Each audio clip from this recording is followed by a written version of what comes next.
On the 13th of February 2024, the Rolling Stone released an exclusive article about internet star Jojo Siwa, which details the horrific treatment that allegedly occurred on Jojo's TV competition show, Siwa's Dance Pop Revolution. This article goes into severe detail explaining about what supposedly happened on the show and in the forming of band XOMG Pop, and really goes on to explain that the picture originally painted around this group is far more gruesome and terrible than the one that the show originally presented. You see, shows like Jojo Siwa Pop Revolution deliberately target a younger audience, and they're designed to look fun, happy and exciting. They're there to promote the idea that anybody can become a superstar quite like Jojo Siwa with no consequences whatsoever. Yet sadly, ladies and gentlemen, in this case and multiple other cases, there were definitely consequences. And this is just yet again another case and example of the entertainment industry taking advantage and exploiting children for their own gain and profit. Yet this story has a twist. The twist, of course, being Jojo Siwa. You see, my friends, when it comes to these entertainment competition shows which air on a lot of children's network where they get kids to compete against each other, usually these shows are spawned out of a boardroom full of 60-year-olds who are basically just trying to work out the best way where they can exploit children for revenue, because obviously not really many people care about watching adults compete against each other in a dance show, but when it comes to having kids and their parents be there competing in a very drama-filled space, that of course is going to cause, as I said, drama, controversy, and of course bring in views and money. Yet this case wasn't a boardroom trying to decipher the best possible show. This was Jojo Siwa and her mother. But what's strange here is, of course, as you probably now know, Jojo herself is a former child star who made her name from these very same terrible and exploitative shows. And a lot of people throughout the internet and throughout the world in general have argued that Jojo is a victim. She is somebody that grew up in this system designed to exploit people like her. Yet now, she weirdly is doing the exact same thing, and Jojo herself would never admit to being a victim of the system. She would just simply say, oh, I worked hard and I've gained a lot of success from that. This is a very different story than just a bunch of boardroom angry 60-year-old dudes trying to make a show to exploit children. This is basically a cycle of where this person has now gone through that system and gotten to the point of where they are going to engage in it themselves. Rather than being an old corporate head, it is Jojo Siwa allegedly helping in the exploitation of more younger stars and only continuing this cycle. But ladies and gentlemen, this story is complicated. There are a lot of things that we need to go through today, a lot of stories that you may not have heard of, a lot of things which contribute to how we have even gotten to the point of this article right here being released to the public and surprising the world at how terrible these shows truly are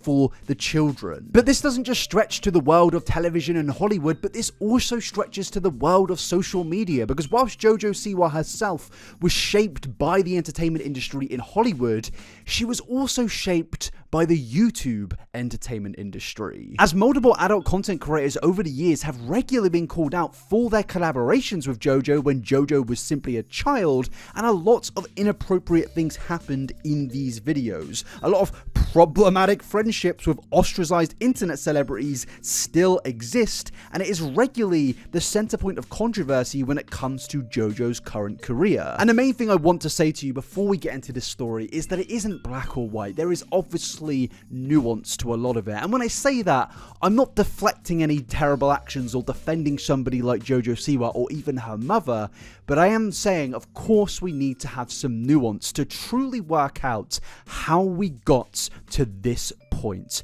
how somebody who was so blatantly exploited became the exploiter. This, of course, is the dark story / truth behind Jojo Siwa. But before we do any of that, I do want to tell you about today's sponsor. My friends, in today's video, obviously, we're speaking about a very serious thing. We are investigating a case that we have to crack. And I love a good mystery. I love a good thriller. And this is obviously a very mysterious topic, which is going to involve a lot of deep diving.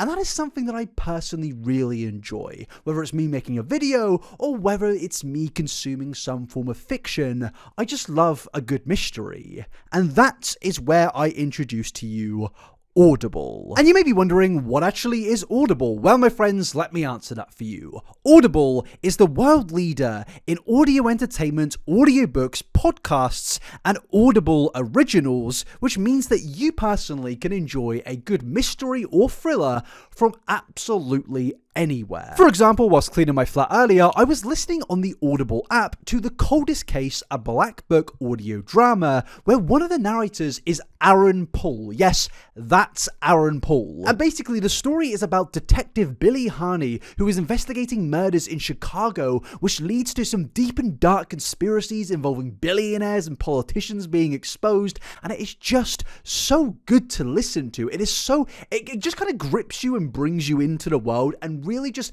makes it even more enjoyable with great sound effects, with amazing narration, and just in general good storytelling. It is really an enjoyable experience, and it can only be found on Audible. But my friends, I understand that you may not be into that type of mystery, and that's perfectly okay, because Audible have an absolute plethora of audiobooks available to you right now. Like seriously, there are so many amazing and gripping stories available to you right now, but it gets even better because the Audible app just makes it easier to listen to whilst you travel, work, or do anything. You can listen, stop, and then start again wherever and whenever you are with the Audible app. And with Audible's massive library, you will have access to the must-hear collection of amazing thrillers and mysteries that genre has to offer that I highly recommend to you. And members right now will get full access to a growing selection of included audiobooks, Audible originals, and podcasts that you can download right now. And you can get that by signing up at audible.com/inabber or text inabber to 500 for your free Audible trial. And trust me, I highly recommend this. The absolute monumental library that Audible have is genuinely so good. And of course, I do just want to thank Audible for sponsoring this video, because working with a company like Audible, I know that I'm getting a good product, and I know you guys will be getting a good product, which is absolutely important to me. So yes, thank you to Audible, and let's get back into the actual video.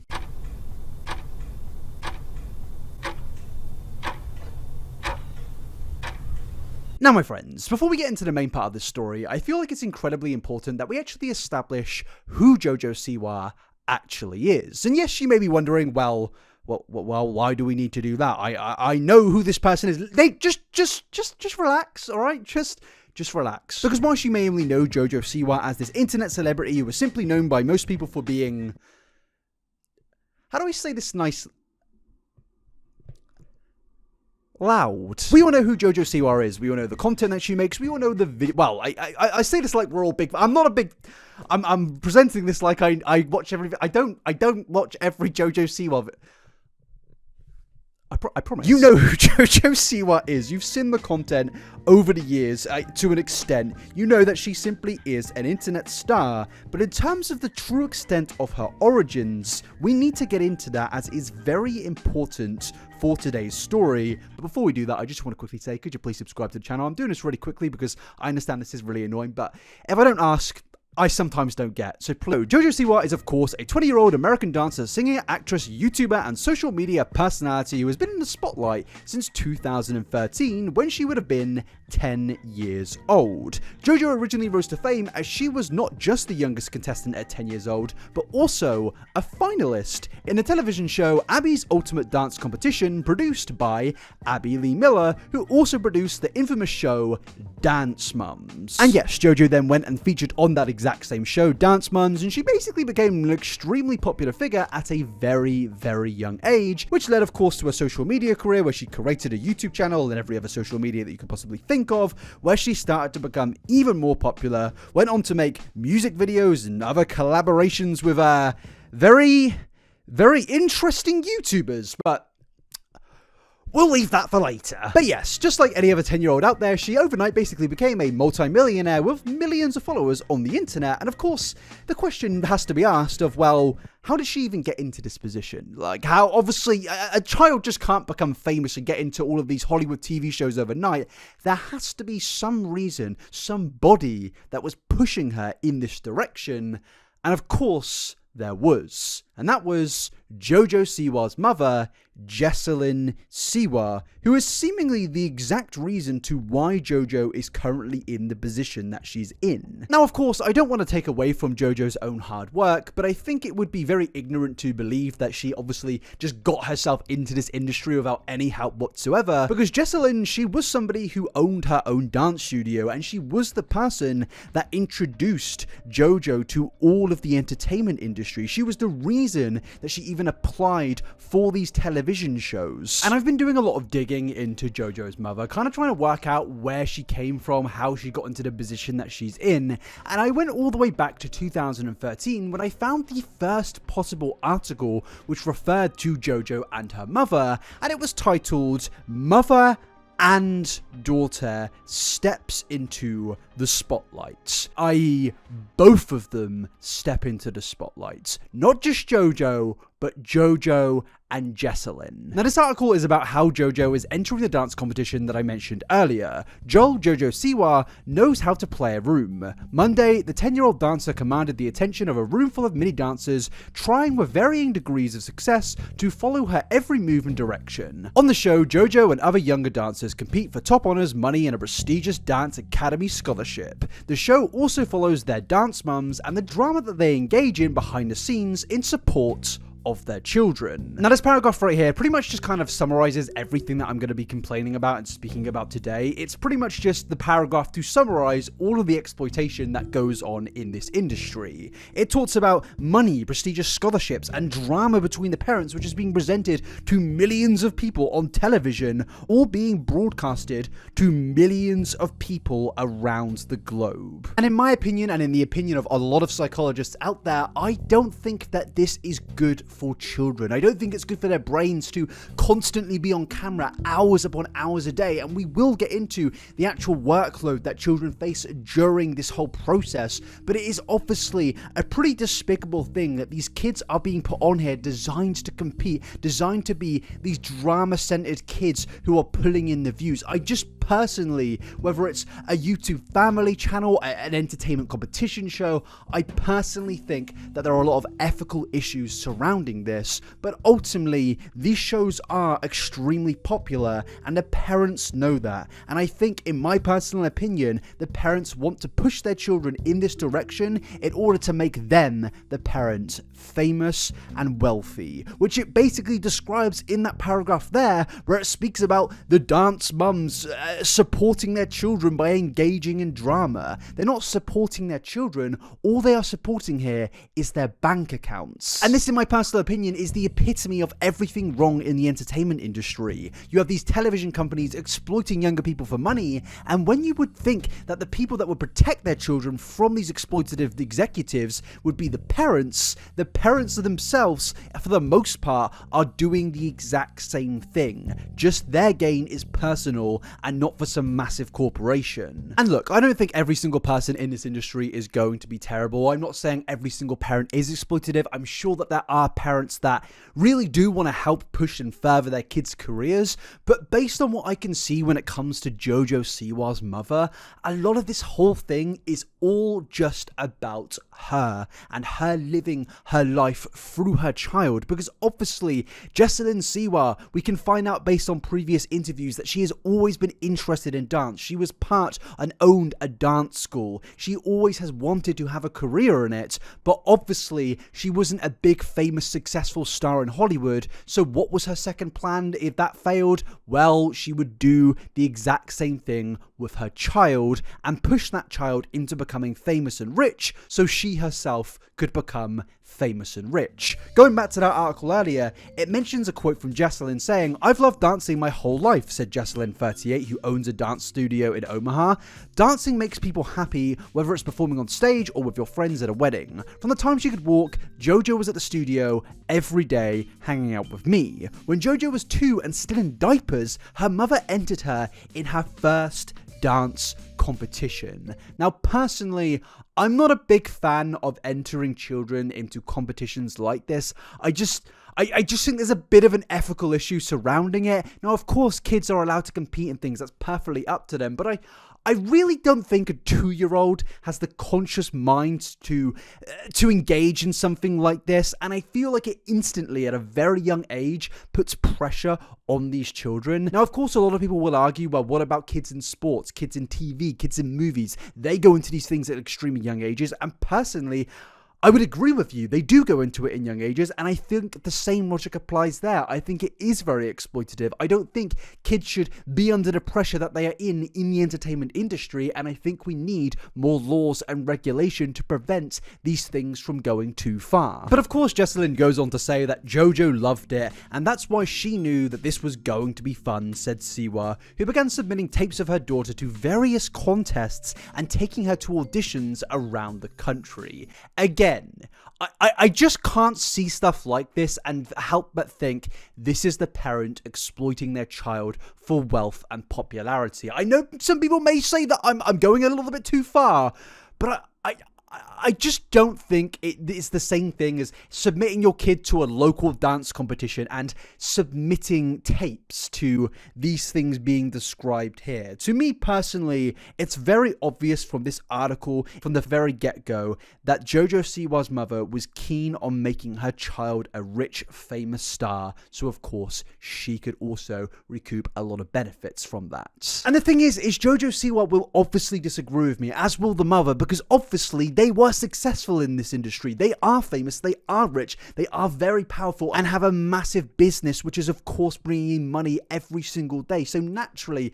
Jojo won't think that she was exploited because she's in a very comfortable environment. But the fact is despite you did win and you did come out on top, it doesn't change from the fact that what is being said here from the very get-go, in my opinion, is exploitative. But it then goes on to say, yeah, she did take Jojo to auditions around the country, and the reality show staff called back immediately and booked interviews with, again, not just the daughter, but the mother and daughter. But yes, that does end our introduction to who Jojo Siwa is. Of course, you already knew about her, but I don't think everybody out there knew that she has basically been doing this whole thing since she was 2 years old. She's now coming up to 21 years old, meaning that she's been in this industry for around 18 to almost 19 years now, and I feel like obviously that industry has shaped her, changed her, normalized everything surrounding her. And of course, I'm not defending the recent actions or the past actions of Jojo Siwa, but I said earlier that we need nuance when we come into this to actually help fix this industry and prevent things like this from happening in the future. Jojo Siwa is going to be criticized a lot throughout this video, and rightly so. She has done some bad things and defended some bad people, but ultimately this is an industry which has shaped and changed her and normalized everything around her to make it seem like it's all a very normal and good thing. That's not a defense, but we need to understand that to work out how we got to where we are. But yes, with all of that, with the introduction, with everything, it's finally time to get into the more recent controversy surrounding Jojo, which is currently pretty much bringing her business down to the ground. Now, my friends, in this part of the video, we are jumping ahead in the timeline because we will after this be going backwards and going over a lot of the past of Jojo Siwa, but I think that this is a very important thing to speak about straight away because, of course, it is the more recent stuff and that's kind of why a lot of you are here, but also it is one of the biggest stories to have come out surrounding Jojo Siwa, at least the biggest controversy surrounding Jojo Siwa, and it all surrounds her own television show, Siwa's Dance Pop Revolution, which was an 8-episode show in 2021 curated by Jojo Siwa and yet again her mother, Jessalyn Siwa. And a common trend throughout all of this you will notice is that Jojo's mother is pretty much involved in every single situation that Jojo herself is involved in. It wasn't like when she was 2 years old and introducing her to the world of the entertainment industry, she backed away and got a manager and allowed somebody else to take over the business ventures. No, that absolutely is not the case because Jessalyn is actually now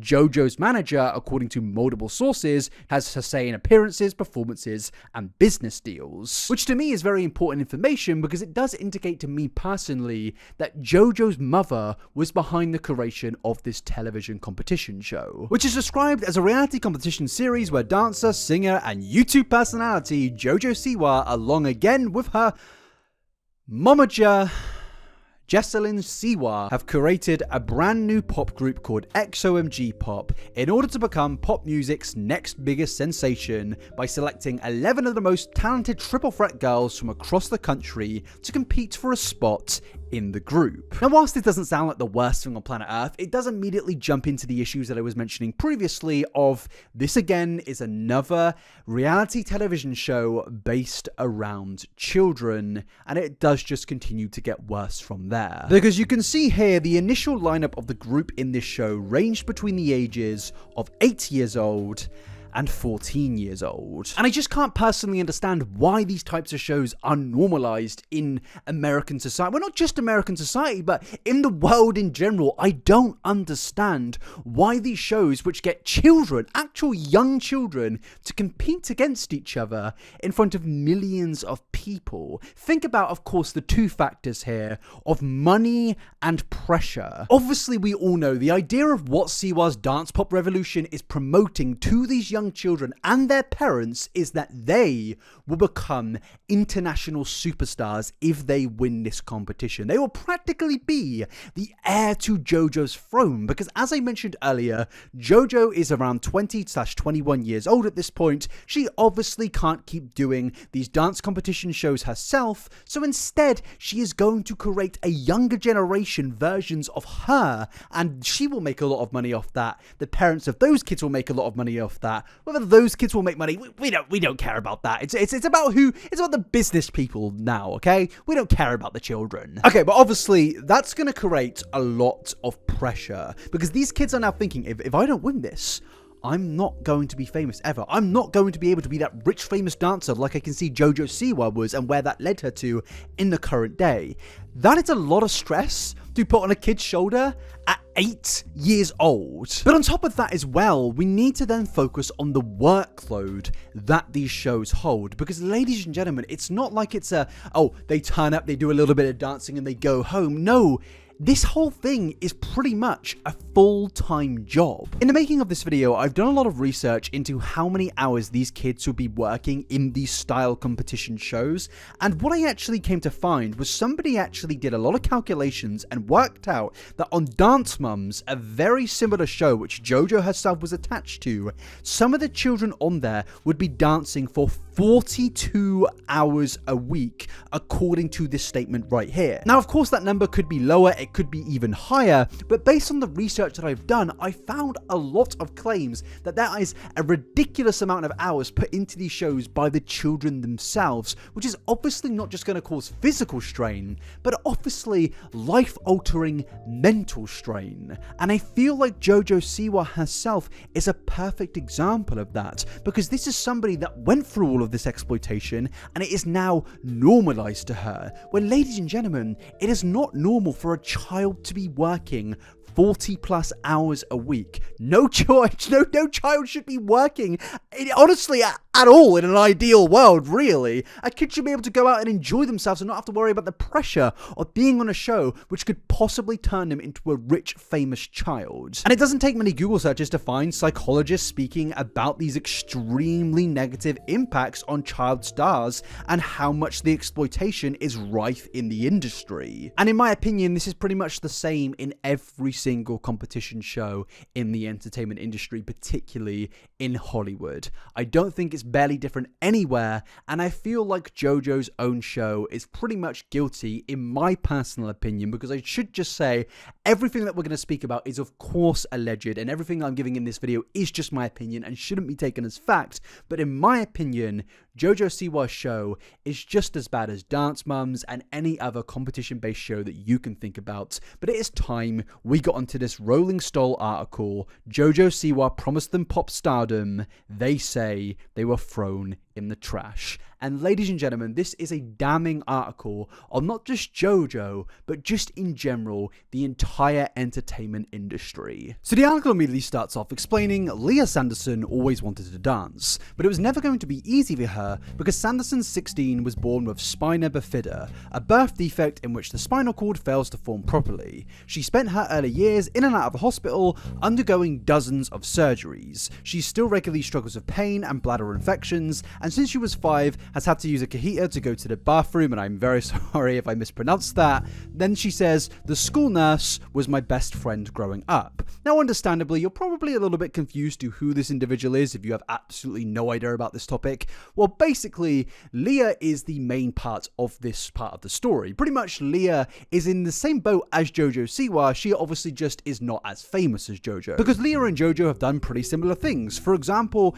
Jojo and Leah both started taking dance lessons at extremely young ages, and both of them got involved in the entertainment industry, as Leah appeared on Netflix shows and also America's Got Talent at a very young age. But most importantly and most relevant to this story, Leah is very well known because she appeared on a certain show that we've been referring to throughout this video in 2021. In 2021, when Sanderson was 14, Justin Johnson, who is the owner of the dance studio that she was at, took her aside and told her that he has submitted Leah to an audition for the upcoming reality TV competition, Siwa's Dance Pop Revolution, hosted by the powerhouse pop star dancer and Gen Z icon, Jojo Siwa. Ah yes, Jojo Siwa, my favourite Gen Z icon, just like the other Gen Z icons of Skibbity Toilet and Baby Grohl. Sorry, I've been on TikTok way too much recently. Now, ladies and gentlemen, personally, as I said earlier, I don't really understand why children of such young ages are being entered into this show on a moral perspective. Obviously, I understand it in terms of a financial perspective, because clearly a lot of studio executives out there have acknowledged that children and parents are a wonderful way to make money in a competitive setting, because they're basically, it's like if you dangle a carrot in front of a donkey, they're going to be chasing it. And I know it's a bit of a cruel way to describe the situation, but it's absolutely what it is. You get the executives promising fame, money, and then they get somebody like Jojo Siwa to come along and present the fame and money, and then the parents and the kids, they will chase after that, and the cycle repeats, because that is what is happening right now with Jojo Siwa. Of course, she was originally that child, and now she is the actual executive promising what she was promised at a very young age to a bunch of naive children and parents. But of course, we should actually go through the question of, why were the parents comfortable with entering Leah in these competitive shows at the very beginning?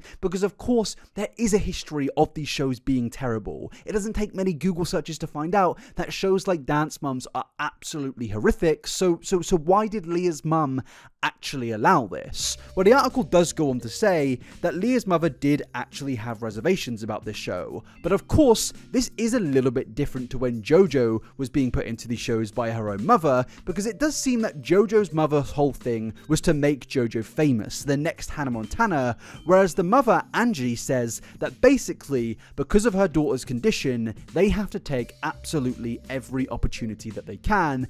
And honestly, I can kind of understand it. I'm not defending it. I still think it's wrong that the kid was even involved in this show.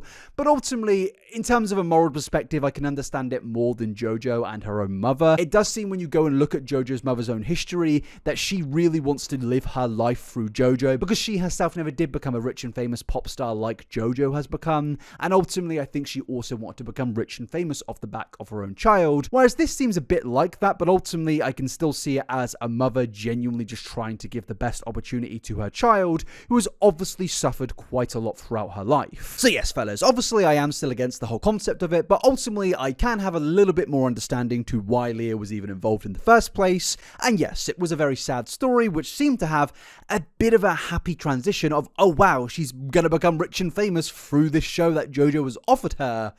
But ultimately, you know, and I know, that this was not a happy story, and actually is a pretty tragic one. So this is where the main allegations begin. The Sandersons, as well as multiple sources close to production, allege that the Siwas subjected the children to grueling rehearsals, sometimes foregoing school breaks with meager compensation. They also allege Sanderson was forced to work under intense physical stress, with Jessalyn Siwa encouraging her to attend a video shoot just a few weeks after she underwent spinal cord surgery. And yes, this is obviously absolutely terrible, but ladies and gentlemen, this is just the beginning. These are, I see the minor allegations, they're all massive, but ultimately there is just so much in this article. And of course, you can't help but look at this and think there is absolutely no smoke without fire, because I should say, yes, these are just allegations, and yes, there isn't much provided proof, but we are in a bit in the future of this video going to go through why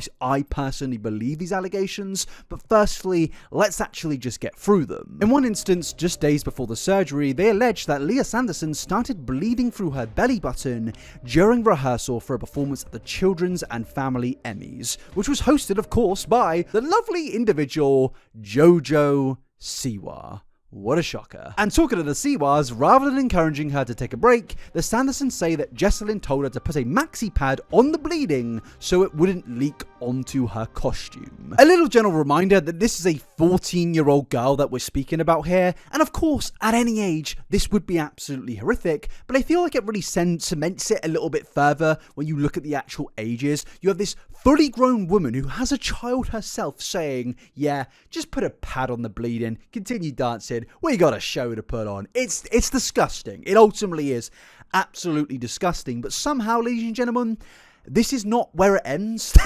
There is so much more to go through, and I will keep on saying that because I am generally just quite shocked at how this production was allowed to continue for so long and is still continuing to this day. And of course, people will again say, well, these are just allegations, there's no evidence, there's no proof whatsoever. But I would just say, Jojo and Jessalyn are part of a system, part of a network almost of actual, like, I don't know how to say it other than say the word abuse. Like, these television shows where they put kids against each other in competitive environments, to me, when you look at them just from a broad perspective, it seems to be just 10 seasons of children being, like, facing pretty much. And it sounds cruel to say, but ultimately I think that's what it is. When you look at shows like Dance Moms, it doesn't take a few Google searches to find examples of alleged mistreatment in the industry to do with the show, and Jessalyn and Jojo have been a part of that system, and they haven't condemned it. They haven't said that yeah, that was wrong and we're going to change the industry. No, they've only protected the people in that industry, which we will get into. But just look at some examples I found of when you go onto YouTube and you can find compilations and clips of where it's just based around the kids on Dance Moms crying, and people genuinely enjoy this content, and that's why it is still being produced, or why it was produced to a near date of 2019. In some of the clips that I can't show because of copyright reasons, there was just some absolutely wild things. For example, there was one clip where the main person on the show, Abby, was just berating a child because she wasn't doing the right thing. She was shaking. The child was literally shaking and clearly about to have a breakdown, crying, tears coming down from her face, and this was presented as regular television, and Jessalyn and Jojo not only profited off that and gained popularity off that, but they have continuously throughout their career defended that exact television show. They are a product of this industry who are now doing the exact same thing to other children, in my opinion,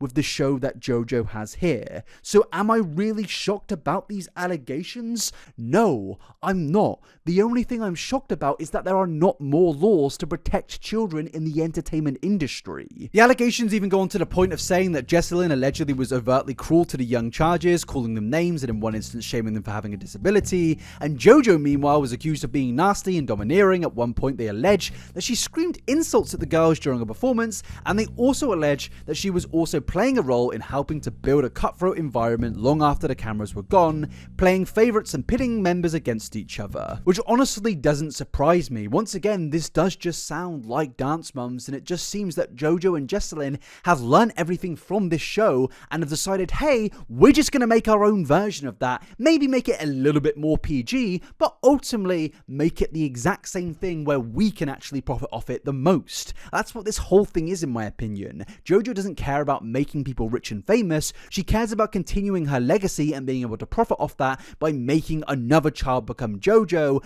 and Jessalyn herself also cares about just making herself more famous and more rich.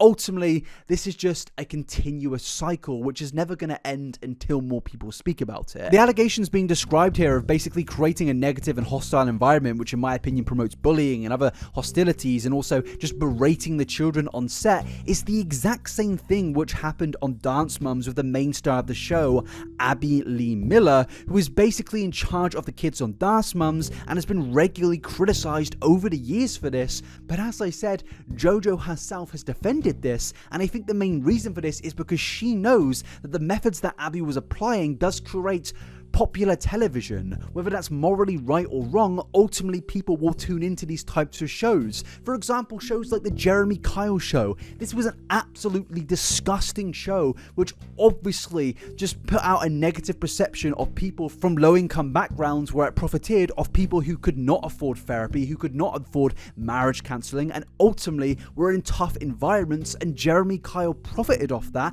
and he profited off it by putting these people on television so they could fight and scream at each other whilst pretending to care about them. Ultimately, Jeremy Kyle didn't care about them, but it produced good television, and he probably still defends himself to this day because he knows that those things could be used in the future. And that is why I think Jojo Siwa has a history of defending Abby, because she knows that she is going to apply the exact same methods in her show. Here's her calling out people for making posts speaking against Abby. Here's Jojo speaking about how Abby is a good person. Here's her saying that you know what you're getting into in reference to the mistreatment. It makes me really upset that I am one of the few that really truly thanks Abby and are grateful for what she's done for us. This is all in defense of the woman that has been accused of all of these things that I am showing you on screen right here. And why was that?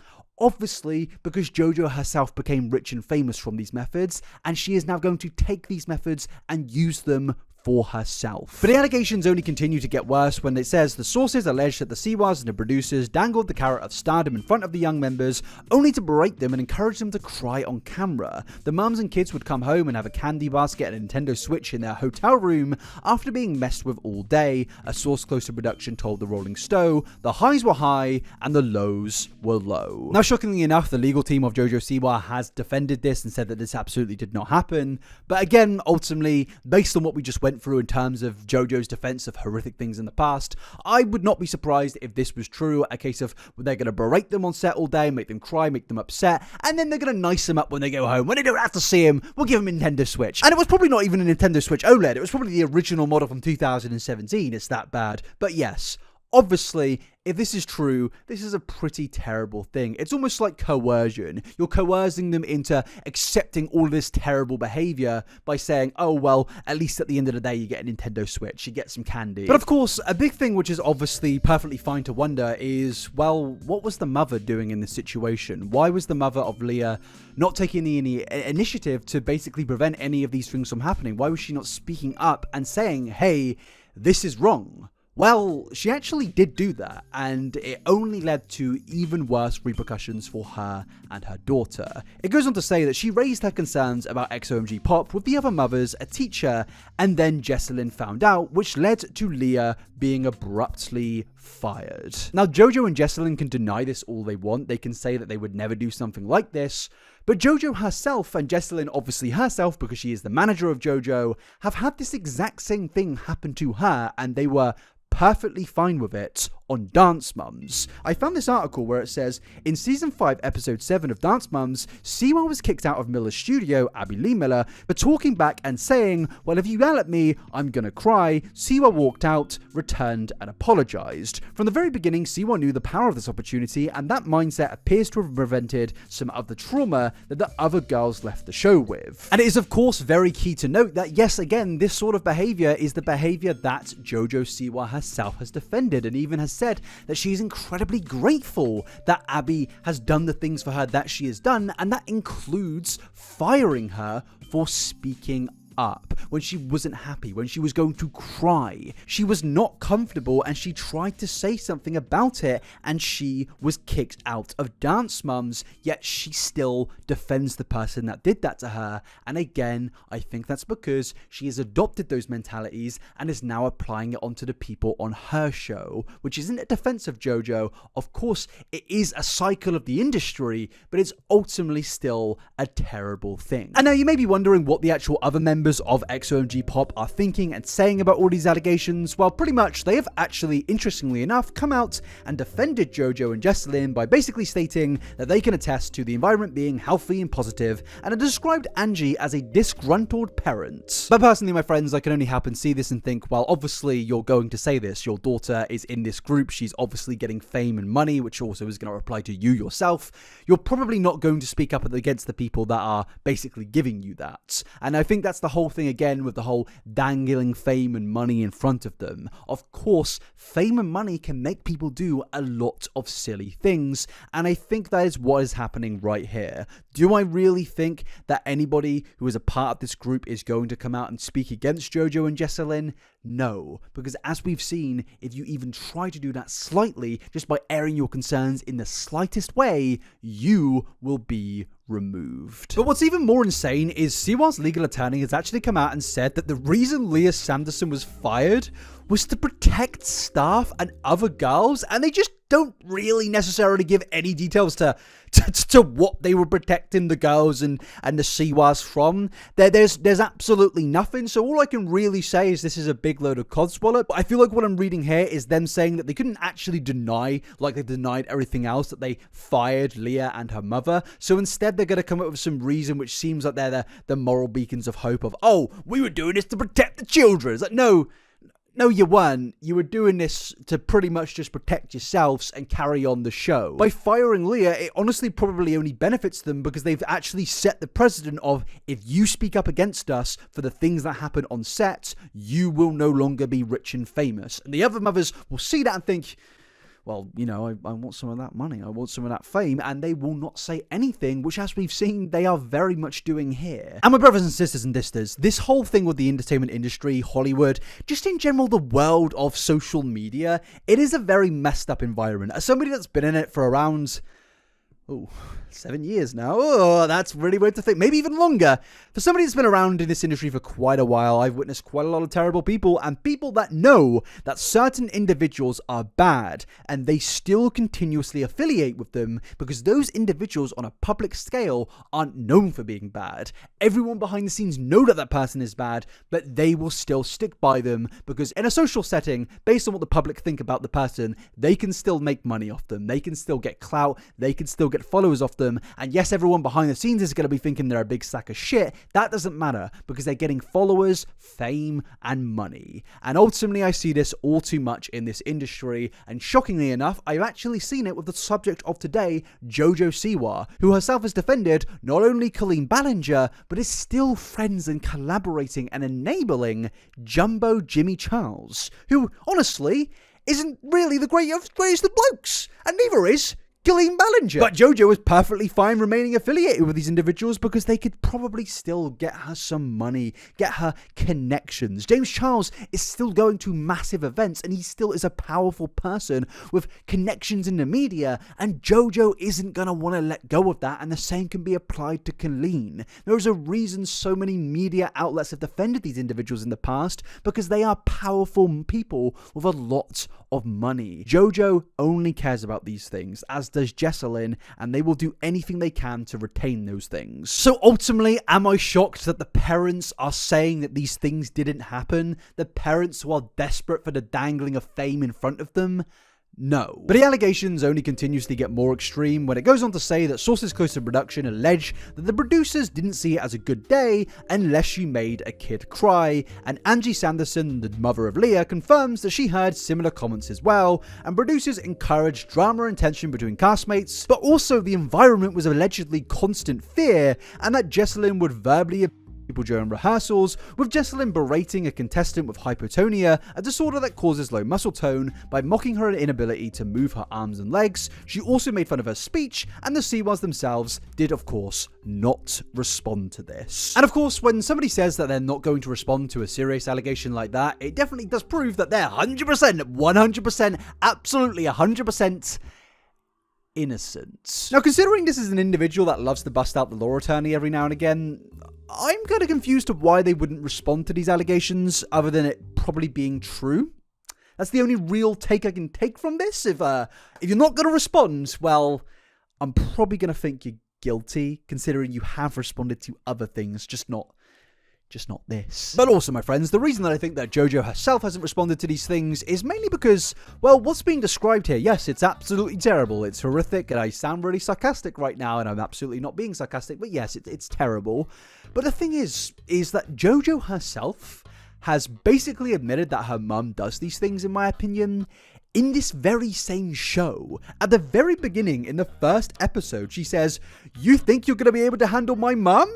I thought the same when I was 9. It sounds like she's describing a military general. I mean, what is this? CY youth? I mean, it's blooming mental that this is how they're describing her own mother to a bunch of kids. It's like, Jesus, I didn't feel like I was watching like Army Youth or something. Like, this is ridiculous. And ultimately, you can say, well, this could be referring to a lot of things. I mean, you don't have to go further than Dance Moms and how Jojo's mother is described on that show to see what Jojo herself is describing her. It's very well documented that Jojo went through extremely hostile environments as a child to get to the point of where she is in her career right now. And she may say, oh, that may be who I am as a person. Well, I don't care. I personally don't think any child should go through that. And just because you're rich and famous, it doesn't make it right. There's also even more details about how they were not paid for individual music videos, photos, or social media shoots, and how this basically created a dire financial situation where they were forced into very unfortunate positions, such as sleeping on air mattresses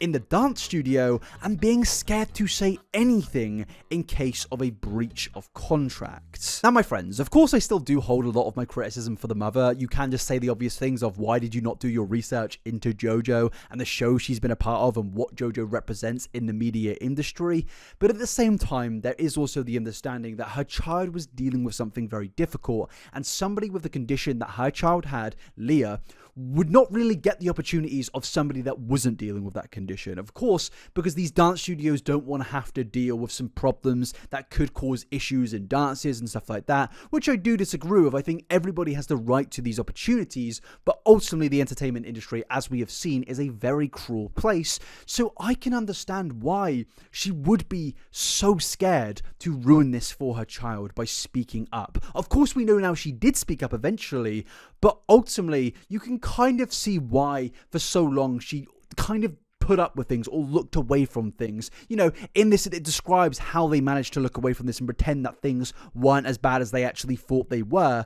But ultimately, I can have a little bit of understanding to it because this is a very unique opportunity, especially for somebody with the condition that Leah has. But just listen to how the environment was described as here. You don't understand the atmosphere, Sanderson says. You're not allowed to say anything. You can't question anything. You're living in fear that you're going to cost your child their opportunity, that they'll get fired or that they're going to have to get a lawyer, and none of us had that. I mean, is there like the Siwa or something? This is genuinely insane. What, if you speak up against Jojo, does Jessalyn turn up at 2 in the morning? This is actually quite a wild thing to read about a child's competition dance show. But my friends, somehow it only gets even more insane when it starts to describe how bad the financial situation actually got, where it says the mothers were so short on funds that Angie alleges at one point she and Bella's mother started working directly for Jessalyn herself.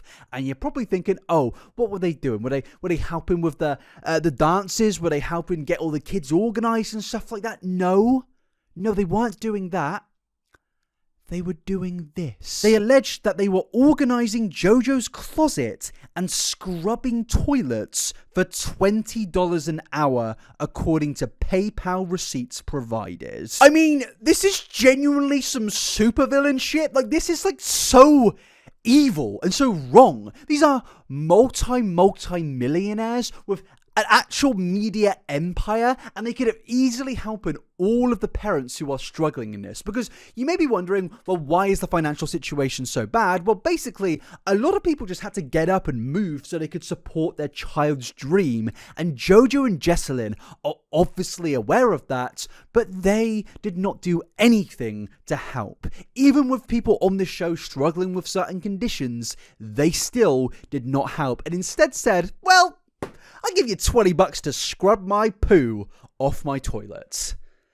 It's a real sentence that I just said about Jojo Siwa's mother. So yes, it wasn't just the children in this situation. It was very clear that the parents themselves were also struggling But even then, the struggling of the children only continues to get worse and worse, where it goes on to state that there was barely any time for school and that rehearsals would last for hours. Shoots would extend up for 9 hours, with rehearsal calls sometimes being sent to the girls well after midnight the night before the rehearsal. We would end up working a 9-hour day with no school, says Leah. Every single day it puts us behind. Leah even stated that she logged only 6.6 hours of class time for the entire calendar month of December 2022 because of this show. Which, ladies and gentlemen, if this is true, this would be a very serious indictment on the show and in general the entertainment industry, because when you look at child labor laws, it states that children must have a minimum of 3 hours of school per day whilst they are on set. And I would argue that it should be higher than that. The children have a right to learn. They have a right to just in general enjoy themselves, because this is the thing with what's being said here. It speaks about how they were on set for 9 hours and how, they should get 3 hours of school as well. That would be a 12-hour work day. No child should be working a 9-hour day, let alone a 12-hour day. They need time to socialize, live their life, become who they are as a human being. But because of these shows, they simply cannot do that. And when we go back and look at Jojo, it can actually give you a bit of an understanding to why she is currently at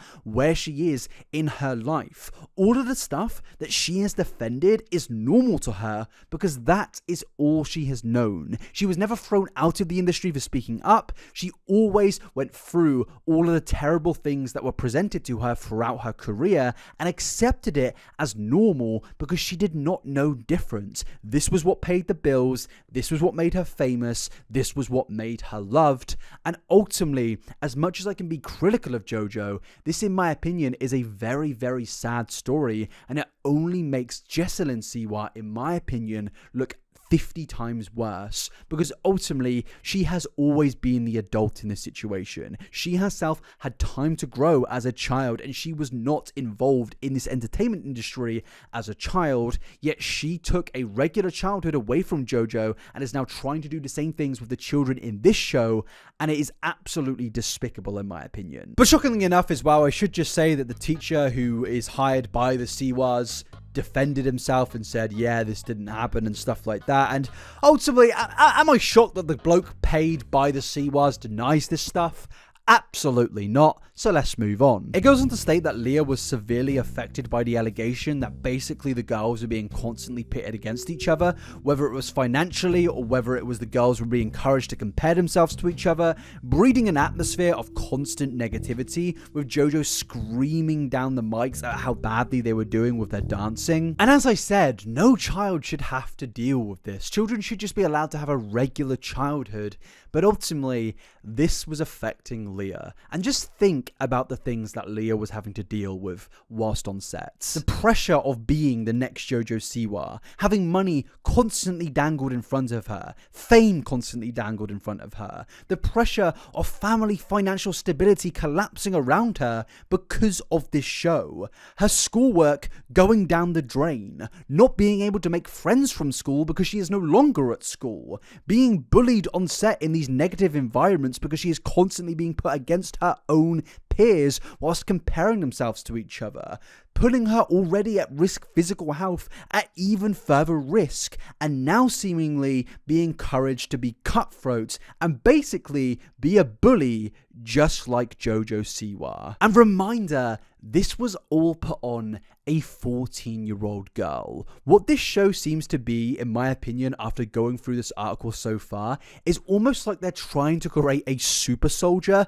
another Jojo Siwa, who has gone through everything that she's gone through, and they're trying to find the one who will truly accept anything, no matter what, at the cost of fame and money. And that is just sad in my opinion. And obviously, Leah didn't fit that quota, so they got rid of her. They don't care about Leah. They don't care about her dancing career, her financial status, her fame status. They just want the next Jojo, so they can probably attach that person to their company and label, profiteer off that person, and continue to build their brand. But ladies and gentlemen, it somehow gets worse. In late 2022, 2022, Leah experienced a slew of health problems connected to her disability, including blood leaking out of her belly button. That December, she flew home to Texas to undergo surgery on her spine, and the Siwas and other XOMG Pop mums were actually very supportive, sending Angie and Leah flowers and a get well soon card. Ah, isn't that awesome? That's absolutely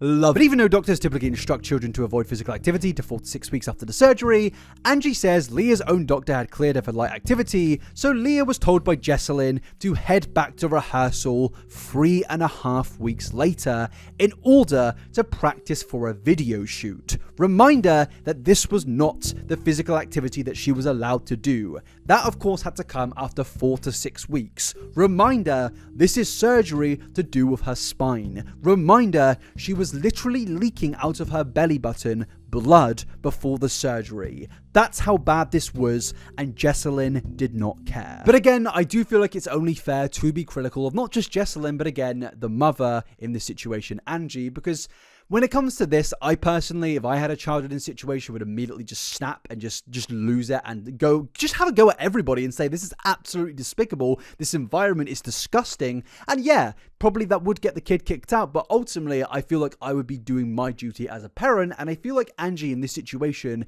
should have spoken up earlier. And she does actually explain why, once again, she did not speak up earlier, where she says that ultimately she does regret doing this. And also, I guess she was just burying her head in the sand. And yes, there were mentions of her butting heads with Leah, where she tried to bar Leah from certain rehearsals, but overall, she still does regret this. And yeah, I feel like I wouldn't be doing my job if I wasn't being critical about Angie as well, because ultimately Leah is a victim in this situation. But, you know, I feel like parents should have done more research. All of the parents on the show should see what Jojo has represented and defended in the past, and they should say, hey, I'm not going to let my child be a part of that system. But yes, it then does go into more detail about Leah being fired from the show after Angie just could not keep quiet anymore. Obviously, she had seen everything. She knew that this environment was absolutely disgusting, and it caused her getting into a feud with the other mothers and the teacher. And as I said earlier, Jessalyn found out about this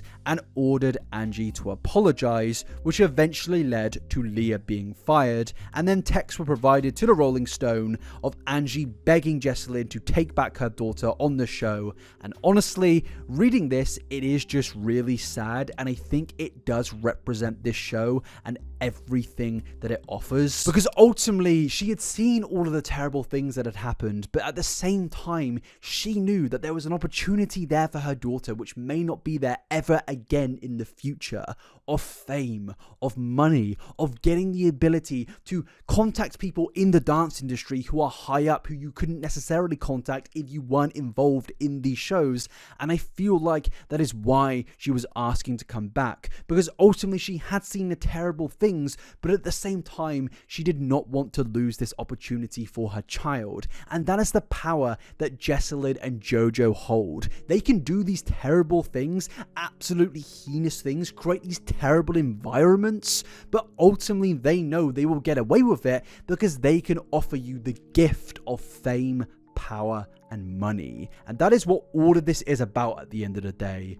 Money. The whole premise of these competitive American child shows where the parents are involved in ultimately is just, you will take all of this terrible stuff and it will eventually lead to something good in around 10 years time, and you will accept all of these terrible things, and if you don't, you will not get wonderful things, you will not become rich, you will not become famous. And in my opinion, these shows, not just JoJo shows, but all of these shows which target real people, targets people in unfortunate situations deliberately, because they know that these vulnerable people are more likely to accept these terrible things because ultimately the system has rejected them. The system is not helping them to the point of where they need to go on these shows to get these opportunities. It's a very, very sad reality, but ultimately the whole reality entertainment television industry is a predatory industry which goes after the vulnerable in order to exploit them. It's a story older than time,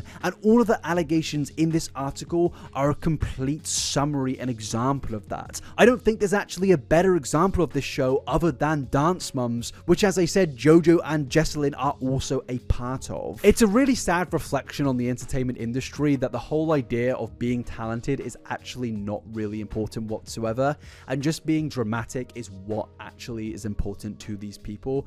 But ultimately, Jojo has been a part of that for her entire career, and now in the next part of the video, I do actually want to go further into Dance Moms and what this show represents and the people surrounding it, and how the Siwas do have this past of everything that this recent article has been accusing them of. Because Jojo Siwa doesn't care if you're a talented dancer, Jessalyn Siwa doesn't care if you're a talented dancer, they only care if they can exploit you, in my opinion, for money, for views, and for increasing fame.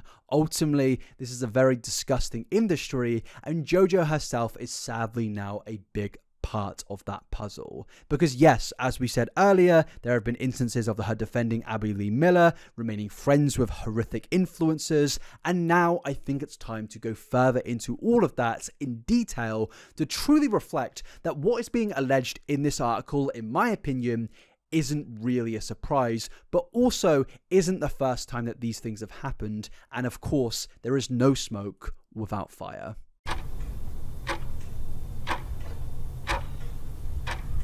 So ladies and gentlemen, in this part of the video, I want to go through and explore the dark history of Jojo Siwa, and I think it's incredibly important to do that with this entire situation and saga, because I think it can really build a case study to support the recent allegations that have come out. Because obviously with the document that we just went through, a lot of it isn't exactly backed by evidence. It's very hard to prove some of these things in here, because of course a lot of this is personal experience. Therefore, I think it's incredibly important for us to go through pretty much everything which involves Jojo Siwa. Because as I showed you previously, there is a very big history of Jojo supporting and defending terrible people. And with that, ladies and gentlemen, I think it's very important that we go further in detail and really understand why Jojo got to this point and why Jojo even did these things in the first place. So yes, I think now where we need to go to is to Dance Moms, the show that made the Siwas incredibly popular, and also the show the Siwas over the years have protected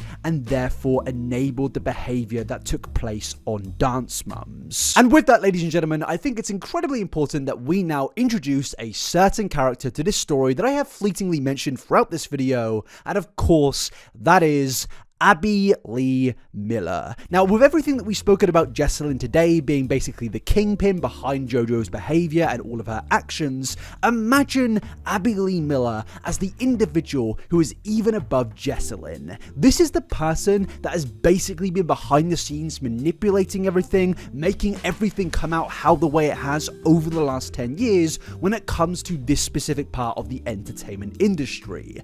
Abby is somebody that for years has been called out, exposed, and basically criticized for exploiting children in the entertainment industry by making them cry, by making them do things that kids shouldn't have to do for hours upon hours every single day, and just in general being an absolutely terrible person. It's gonna sound very millennial, but if Jessalyn Siwa was a Marvel character, she would be Loki, and Abby Lee Miller would be Thanos. And I should clarify, I am technically not a millennial. I was born in January 29th, 1997, which is 29 days after the threshold, so I don't want any of those millennial allegations in my comment section. But yes, the real question is, despite my introduction, is who actually is Abby Lee Miller? Well, ladies and gentlemen, allow me to introduce to you Hollywood's, I was going to say worst, but one of the worst people, in my opinion, in Hollywood. Abby Lee Miller is an American dance instructor, choreographer, TV personality, and author who founded the Abby Lee Dance Company, who was also the main host and creator of the show Dance Moms. This is somebody who for years has basically historically led this show into the light that it has been seen in by everybody today. Whether you hate her or love her, Abby Lee Miller is definitely responsible for the success of Dance Moms, but ultimately also successful for the careers of people such as Jojo and Jessalyn Siwa. And a lot of you obviously at this point already know what Dance Moms is. I'm sure a lot of you have an understanding about the cruelties that have happened on that show. That doesn't mean we're not going to go into those things, but I'm sure that a lot of you know what that show entails, and in particular, the people that will really know the true experiences of that show are the kids that featured on it, and one of those kids was of course Jojo Siwa. As I said, she made her name on this show. She became incredibly popular from this show, and Jojo to this day is incredibly grateful for her experience with Abby Lee Miller. But you know I love Abby. Yeah, I still got a great relationship with her. Now my friends, this clip is quite interesting because this does come from a video where Jojo is speaking to the hosts about whether Abby Lee Miller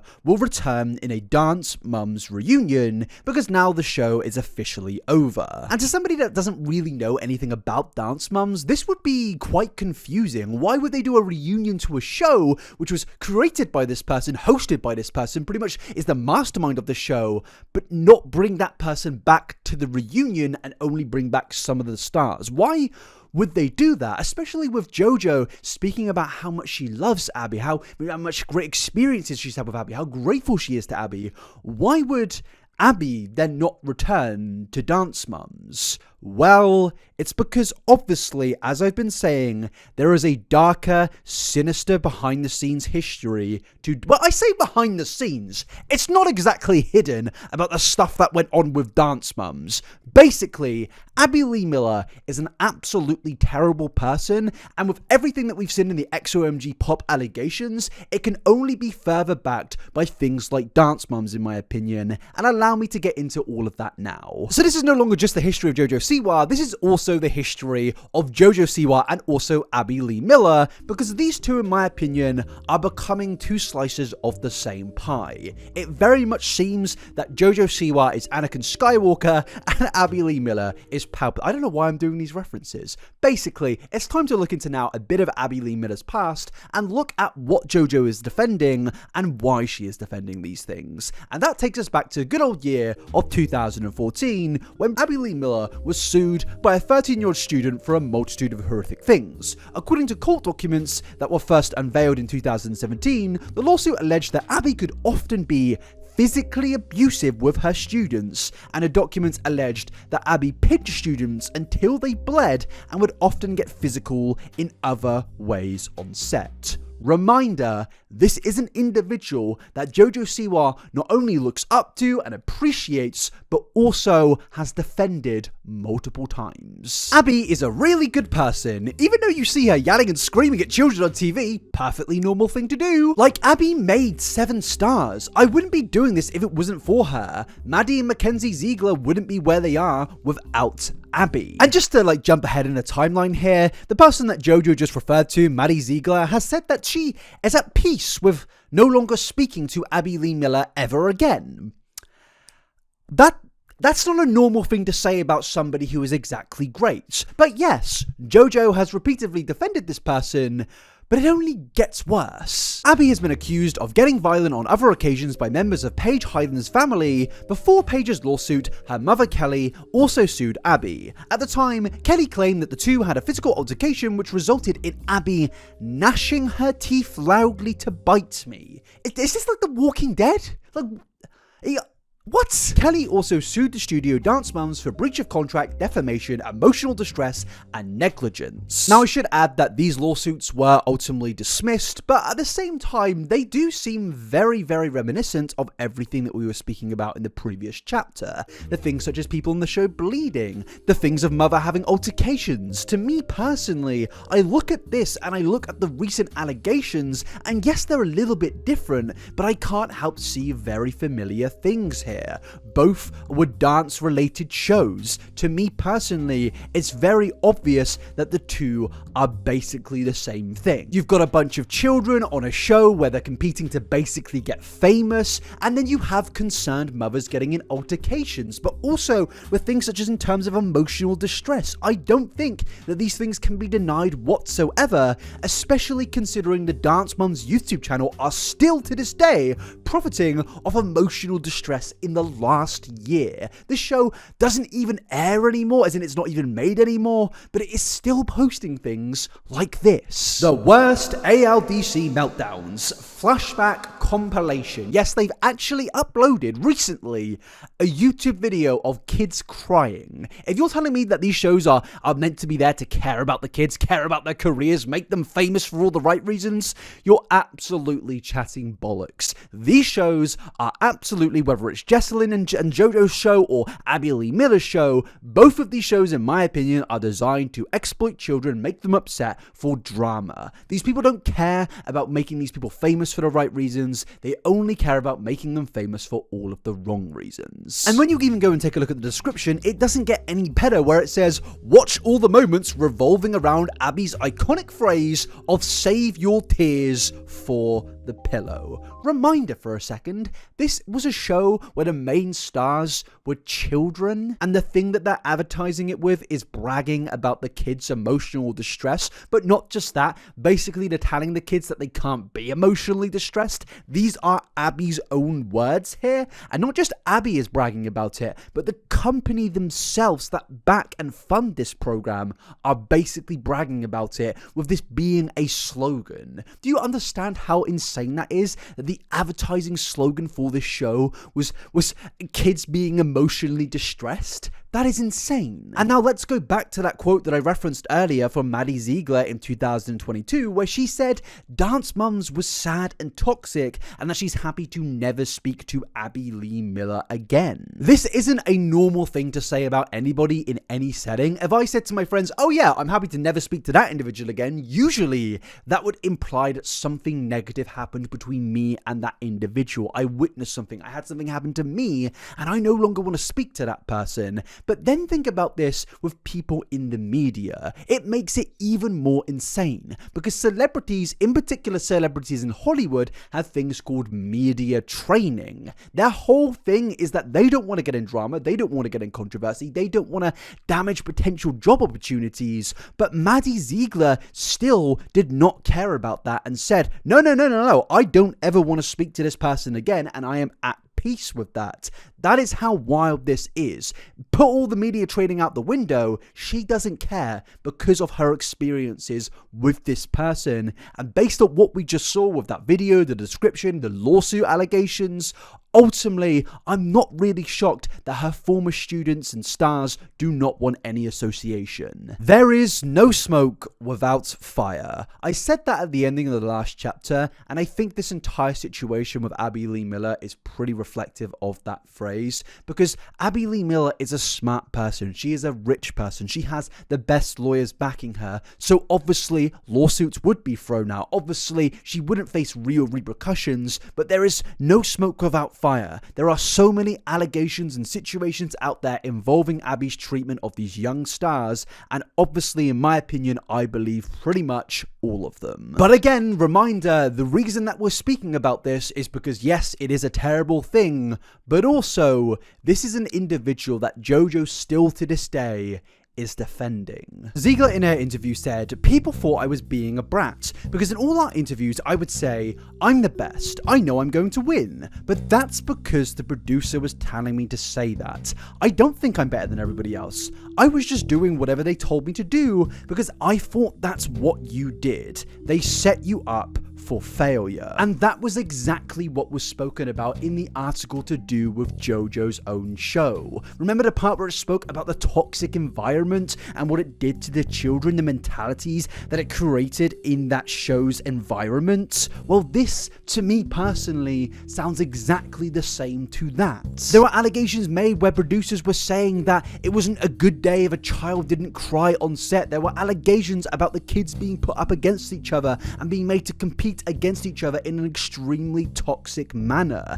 This, to me, is exactly what was happening on Dance Moms, according to Maddie Ziegler. And this is ultimately why I think that Jojo Siwa is so determined to defend Abby Lee Miller, because Jojo Siwa has taken what Abby has taught her and is now applying it to her own shows. Listen to what Maddie says here when she says that she fought this is what you do. This is what you do to get famous, because this is what you do in Hollywood. You listen, you do what they say, and you don't ask questions. This is something that Jojo Siwa has done throughout her entire life. She has gone through a lot of terrible things, terrible experiences, and ultimately it has led to her becoming very rich and very, very famous. So she thinks probably that that is a normal thing. The lifestyle that she has been surrounded with for the last 20 years is the lifestyle that all kids should go with, because that is her own experience. I'm not defending her actions, but you can see why she has gotten to the point that she's at. She thought that all of this was normal because of people like her mother,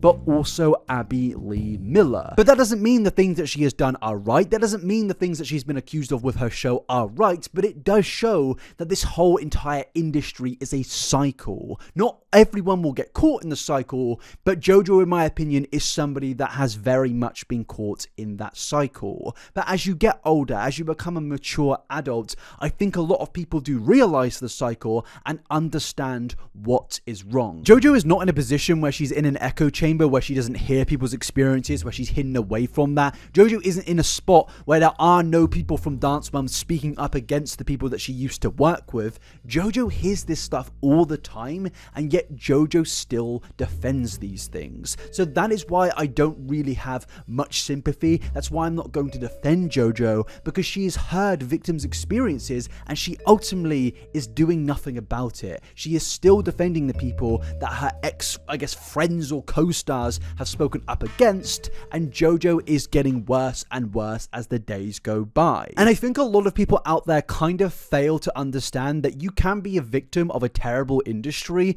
but also then become the person that creates victims as well. There are people in the industry right now who are being celebrated for speaking up against despicable people, and that is great, but they themselves are also pretty despicable people that have actual criminal records of doing despicable things, yet people seem to ignore that. It's very strange to me that we can't have any forms of nuance when it comes to these topics, because I think nuance is incredibly important here. Yes, we need to criticize Jojo, but we need to understand how we got to this position so we can stop it happening in the future with other child stars. And we stop that by stopping the judgment of other people's experiences based on your own personal experiences, which to me is something Jojo Siwa regularly does with Abby Lee Miller, because she, as I said, has defended things like this. Ziegler points out that her former coach Abby is a source of stress and trauma. It's weird because there were really amazing times, but there were also a lot of things that were really, really not great for kids,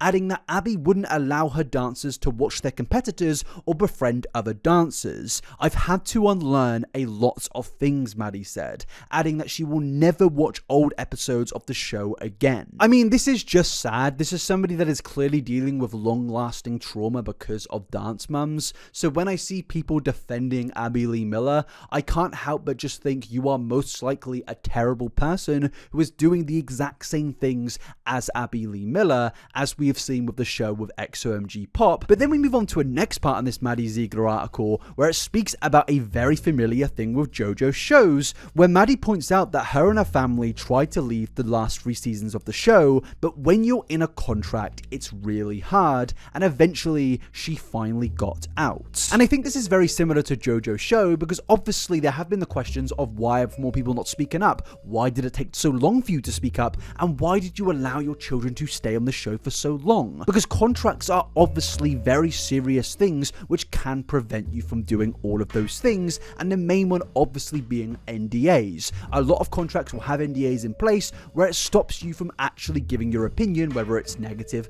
or positive. I mean, I don't know why they wouldn't want you to speak positive, but yes, NDAs are a real thing, and it's clear with these types of shows, these contracts are very important to the producers and the people that work on the shows, because it does stop these kids from speaking up when the show is being made, but also it keeps the kids on lock and attached to these shows. And a reminder that these stars aren't just regular adults, it would still be bad, But they are children that are dealing with things like this. Maddie says that she is doing therapy to process with the trauma from Dance Mums and deal with emotions in a healthy way. I've learned I'm not going to be in trouble if I'm feeling bad or have an injury, Maddie shared.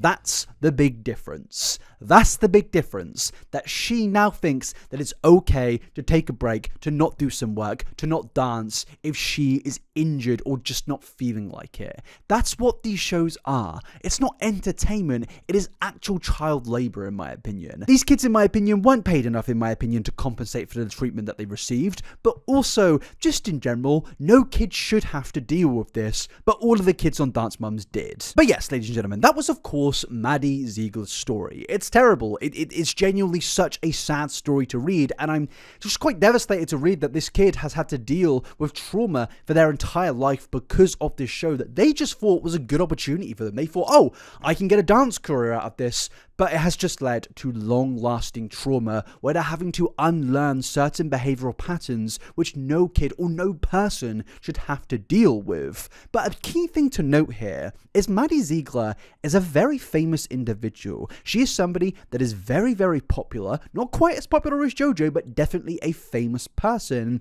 and that means she can speak up. I'm not like going against what she's saying here and dismissing her argument, but I am saying if there was some level of legal repercussions for Maddie Ziegler, she could probably fight against those legal repercussions. She could afford a lawyer.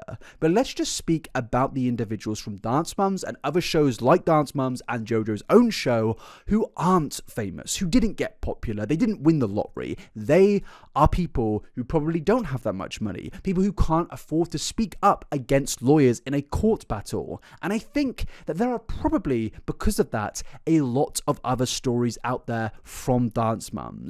I really wouldn't be surprised with the amount coming out over the last year with Jojo's show if more individuals spoke up against these types of shows and gave their own experiences, because it is becoming a more normalized conversation, which it should have obviously been 10 plus years ago. The Dance Mums experience seems to be nothing but negativity if you aren't listening to Jojo Siwa, and that is extremely sad to hear, and I really do hope more people speak up, not just Maddie, but other individuals. But again, with Jojo, you've now heard everything Maddie has said. It's a devastating story. But let's go back to that quote that I read you earlier. Even though you see her yelling and screaming at children on TV, Abby made 7 stars. I wouldn't be doing this if it wasn't for her. Maddie and Mackenzie Ziegler wouldn't be where they are without Abby. Now I want you to think about the quotes they have read you, the experiences that Maddie gave in that article, and just think, they're just quotes. They're not a true reflection of everything that happened to Maddie and the other people on these shows, yet they are still terrible and reflect the trauma that they are experiencing because of this show. And yet Jojo says basically, why aren't you grateful? Why aren't you thankful for Abby Lee Miller and all of the trauma that she gave you? And why is that? Why would she do this? Why would she so publicly tarnish her reputation by defending Abby? Well, of course, it all comes down to, at the end of the day, with the majority of these conversations, money. As we saw earlier, Jojo knows that Abby is responsible for her success. Jojo focuses on the fact that Abby can create stars, and I think that's very important to her. Not just because she is one of those stars, but because Abby Lee Miller knows how to make money. She knows this industry. She knows that Abby's tactics are the thing that pulls in the viewers, it pulls in the drama, and I think she wants to use Abby as somebody to base how she is going to run her own personal shows on. There is no coincidence that the allegations surrounding Jojo right now are very similar to the allegations that have surrounded Abby throughout her entire history. To me personally, Jojo just sees Abby Lee Miller as what she wants to be, the person who knows how to make money, the person who knows how to capitalize on making so much drama with child entertainers, and I think Jojo has taken everything she's learned from Abby and applied it into her recent show. Yes, it's probably a little bit more subtle. Yes, it's probably a little less extreme, mainly because that wouldn't run in 2023, but at the end of the day, the allegations are very similar, and I think that's because Jojo has pretty much adopted and taken away every technique from Abby and applied it to her own show so she can make even more money. But aside from money, I also feel like there is another reason to this. I genuinely feel that Jojo is almost feeling a little bit guilty about everyone coming out with their negative experiences, because Jojo was, as we spoke about, made famous, made a star, word for word from Jojo, by Abby Lee Miller, yet all of these people are saying how terrible she is, and obviously that may make Jojo's fame look a little bit tainted. It puts a little bit of an asterisk on it, and I think Jojo just can't handle that, and I think that she desperately wants to make everybody seem wrong and seem almost like they're jealous. Another example of Jojo's defense of Abby Lee Miller comes from a TikTok video that is now deleted, where Brooke Hyland, another former Dance Moms star, mentioned in the TikTok that Facebook had a new friend suggestion, and that was Miller herself, before moving her head back and forth disapprovingly and making an unpleasant face. Basically, she was saying that she did not want to be friends with Abby Lee Miller. Now, to me personally, this really isn't that deep. It's honestly a little quirky TikTok which isn't really creating any harm. She's not even necessarily saying anything in the TikTok, and it is just up to us to make our assumptions. And based on all of the allegations that we've read and that have been put out there in the world over the last 10 years about Abby, this really is absolutely harmless,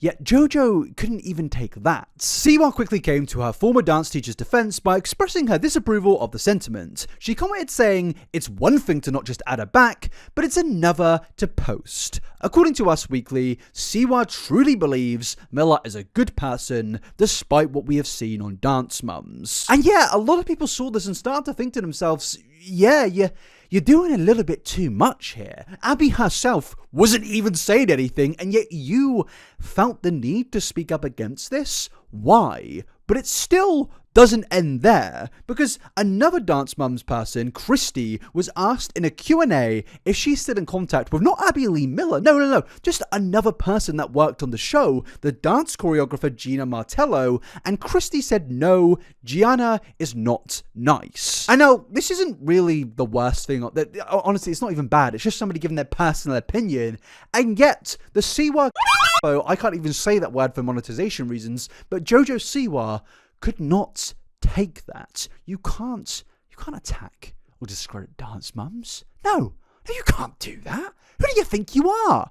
I've got to take Dance Moms and make it my own. I've got to make my own show where I make my own millions by exploiting children. You can't say that. Do you guys ever talk to Gianna? No, Gianna's not nice.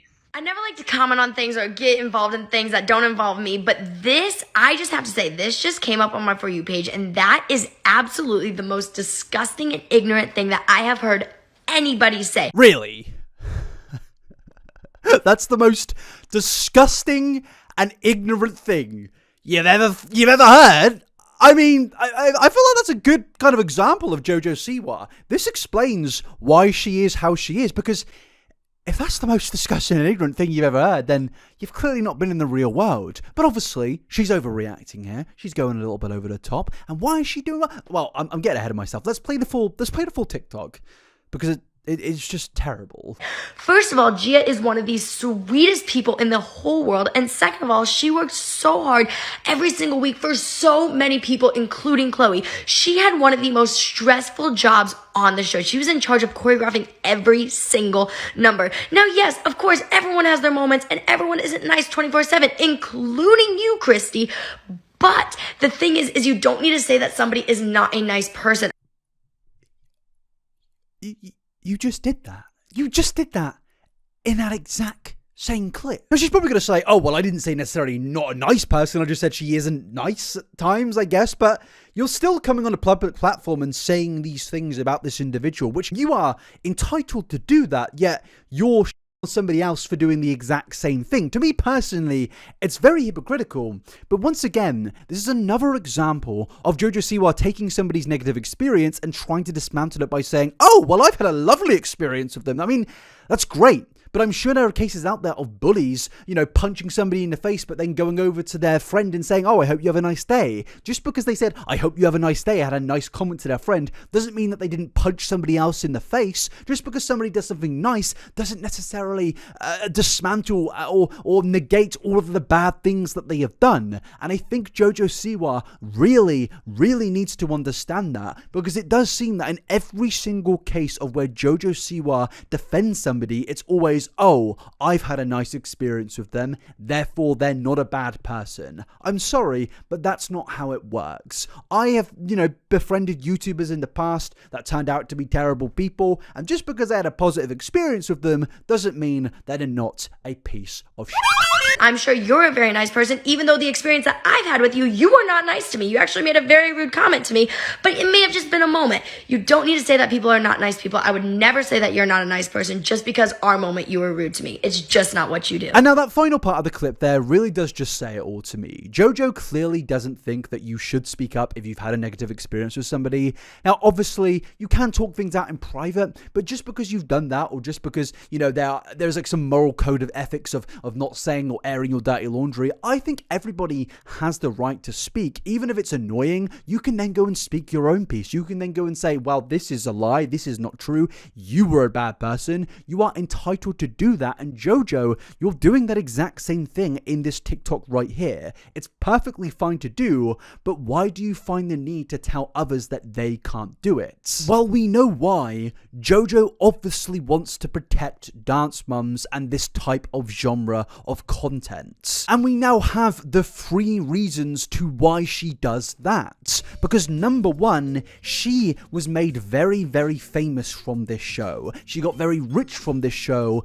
and she obviously feels bad about it. With so many people speaking up against dance mums, I think Jojo feels that it is also speaking up against her success, and in a way negating it and making it not as an amazing story as Jojo would love it to be. But number 2, because she is going to continue to profit off the system that created her. Jojo is taking Abby Lee Miller's tactics and techniques and applying it in her new show, and that is clearly evident from the fact that the recent allegations surrounding her, as I said, are very similar to the ones with Abby Lee Miller.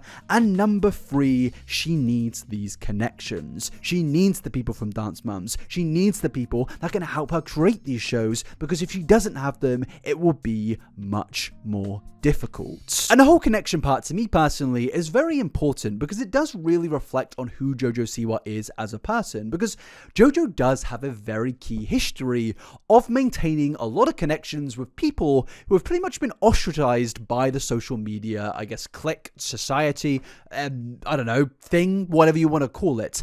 Basically, Jojo loves to keep a lot of bad, I don't know why I'm saying bad, just publicly seen bad people around her. For example, Jojo Siwa in the last year has been very much criticized for maintaining friendships with James Charles, Shane Dawson, and most importantly, Colleen Ballinger. And the key thing is here that all 3 of those individuals obviously have been pretty much, I guess, cancelled on the internet, and not necessarily cancelled for, I don't know, like regular reasons. I don't know, Shane Dawson had an old tweet or something. No, they were cancelled, especially James and Colleen, for very, very, very, very, very valid reasons, yet Jojo Siwa is still clearly keeping them in company and enabling them to this very day. And it does bring back the whole conversation of Jojo being a part of this cycle of how she was a victim and how now she's creating victims herself. And obviously a lot of people will use that to defend Jojo, but with the whole part of keeping these connections, to me, it makes her quite indefensible. For example, with Colleen, obviously last year, Colleen faced a lot of serious allegations, and it was the biggest situation on the internet last year, and because of this allegation, it caused a lot of people to look back on Colleen's history and her friendship in particular with Jojo Siwa, where Colleen was 30 years old and Jojo was 13 years old. And now I should just preface this by saying, I'm not saying that Colleen Ballinger is a terrible person for collaborating with a 13-year-old when she was 30.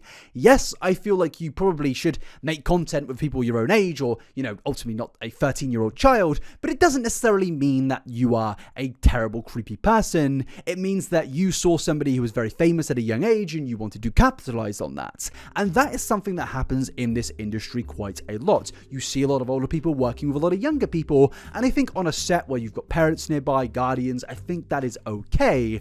But a lot of people last year started to look back on that friendship between Colleen and Jojo, and in particular the collaborations, and started to think the things said in those videos were very, very strange, and ultimately extremely inappropriate. Hey guys, it's me Miranda, and today I'm with a really annoying girl named Jojo. I am not annoying! See how loud she talks? Thing is, you are not supposed to dress when you are dancing, and I can see your entire legs. Stop it!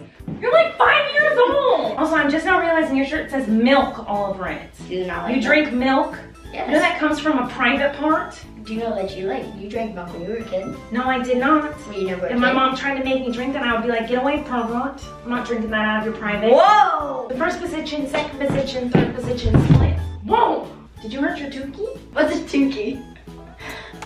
What's beat that? We need to stop before she hurts her Tukey permanently. You need to protect the Tukey. Alrighty, so there you go. That's how to dance, and I'm pretty positive that I won the dance off because now you have no more Tukey left. Now, obviously, to any grown adult, what you just saw there was very creepy, and honestly, it doesn't even scratch the surface of some of the weird things said between Jojo and Colleen Ballinger. If you want to go find it, you absolutely can. I've covered it in my YouTube videos. The clips are re-uploaded onto YouTube.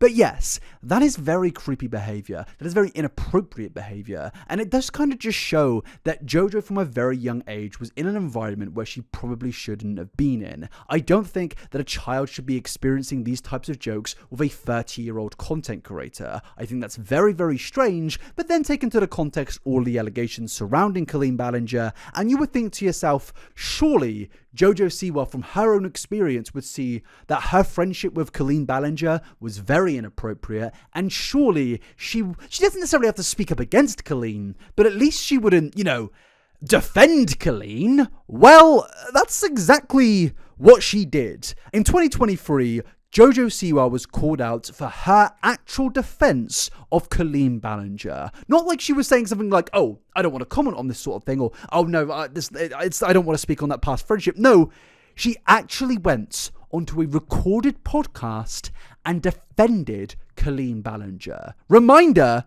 these are the allegations surrounding Colleen Ballinger, and she, with her own experiences with Colleen, defended that. Are you friends with Colleen Ballinger still? Yeah, What do you say about that? I've known Colleen since I was 12. So for those that don't know, Colleen is in the middle of a kind of a... It's tough. It's a... Colleen, what was the name of the character? Miranda Sings. Miranda Sings. My other daughter went to all the concerts and everything, and she's getting accused of things. Yes. Which we don't have to talk about that she's accused of, but I would imagine if you're friends with her, you kind of met her when you were young. I was 12 when I met her. And she's always been nothing but kind to me. Her family, nothing but kind to me. I think it's really... This is the first time that I've talked about this, so I just want to make sure I say my exact piece that I want to say. The internet can take a lie and run so far with it, so far that it's to the point where you just can't do anything about it. Now, obviously, you don't need any analysis here to say, yes, this is an absolutely diabolical, terrible, disgusting, despicable defense of Colleen Ballinger. But another thing to note here is Jojo is doing something that she has repeatedly done throughout all this entire analysis that we've made today. She is taking her own experiences and using that to deflect other people's negative experiences. And this is something that I noticed quite a lot, not just in the industry, but in real life. Somebody will hear something terrible about somebody, something genuine about somebody that isn't great, and they will then say, well, I had a good experience with them. I mentioned this earlier. This happens so much, and Jojo Siwa repeatedly does this. Somebody she knows who has helped her in the industry and could possibly still help her gets called out for something terrible, and she says, well, I had a good experience. But then we need to move on to James Charles, because as you all know, James Charles faced very familiar allegations to what Colleen Ballinger experienced, and James openly admitted to conversing with minors, and just in general, the internet knows that this guy right here is a terrible person. You don't need me to go through the entire James Charles saga again. You know what he did. He knows what he did. I know what he did. And also, Jojo Siwa knows what he did, yet Jojo Siwa still to this year is collaborating and supporting James Charles. But it gets even weirder when it actually connects to Abby Lee Miller, because Abby, Jojo, and James all collaborated in one video.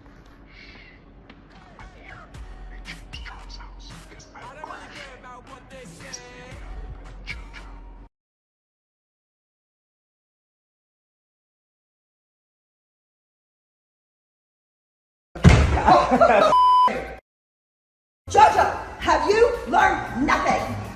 I love everybody. Gene Kelly Leotard from ABC. Happy Pride! Now, you don't really need me to say my opinion. You obviously know that I think this is just... It's honestly just weird, because Abby Lee Miller has no attachment to James Charles. James Charles has no attachment to her. And even Jojo and James, to me, don't really have much in common, yet they're all in the same room collaborating with each other, and it all comes down to the whole thing of connections. Jojo knows Abby, Colleen, James, these are all very powerful and famous and rich people who could in the future do something for her that could bolster and boost her and her mother's career. People can say, well, James Charles is a cancelled individual, how is he going to do that? James is still getting invited to very rich and powerful and famous shows like this. James is somebody that is actually still very, very popular. You go look at James's TikTok right now, the bloke's getting millions of views. Even his YouTube channel is very, very popular. These are people that, despite what they've done in the past, for some reason are still managing to get away with these things. And because of that, Jojo is maintaining the friendships. And I think with Colleen Ballinger, she's probably waiting it out to see, is she going to get past it? Can I still use her in the future? And if she can, she absolutely will. Shane Dawson, for example, is still collaborating and friends with Jojo Siwa. And I know what a lot of people will say is, well, why can she not remain friends with people that have made mistakes or done something bad? Well, I think when it comes to James Charles, it's a little bit different than a little mistake. But also, it's very, very weird that all of her friends seem to have absolutely horrific histories. Why is it that most of her friends are terrible people? And with everything that we have gone through in this section of the video, I can't help but even further believe the allegations made against Jojo and her mother recently, and everything that happened on the show with XOMG Pop. I think that these allegations are true, and I would not be surprised if even more things come out about it in the future.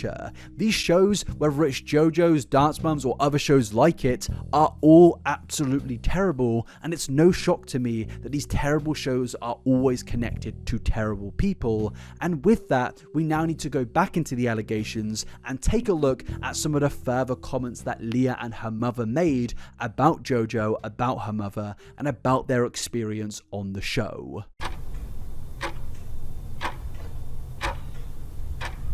So now we've been through the original allegations, we've been through some of the things in Jojo and Jessalyn and Abby Lee Miller's past and why those things connect to the recent allegations.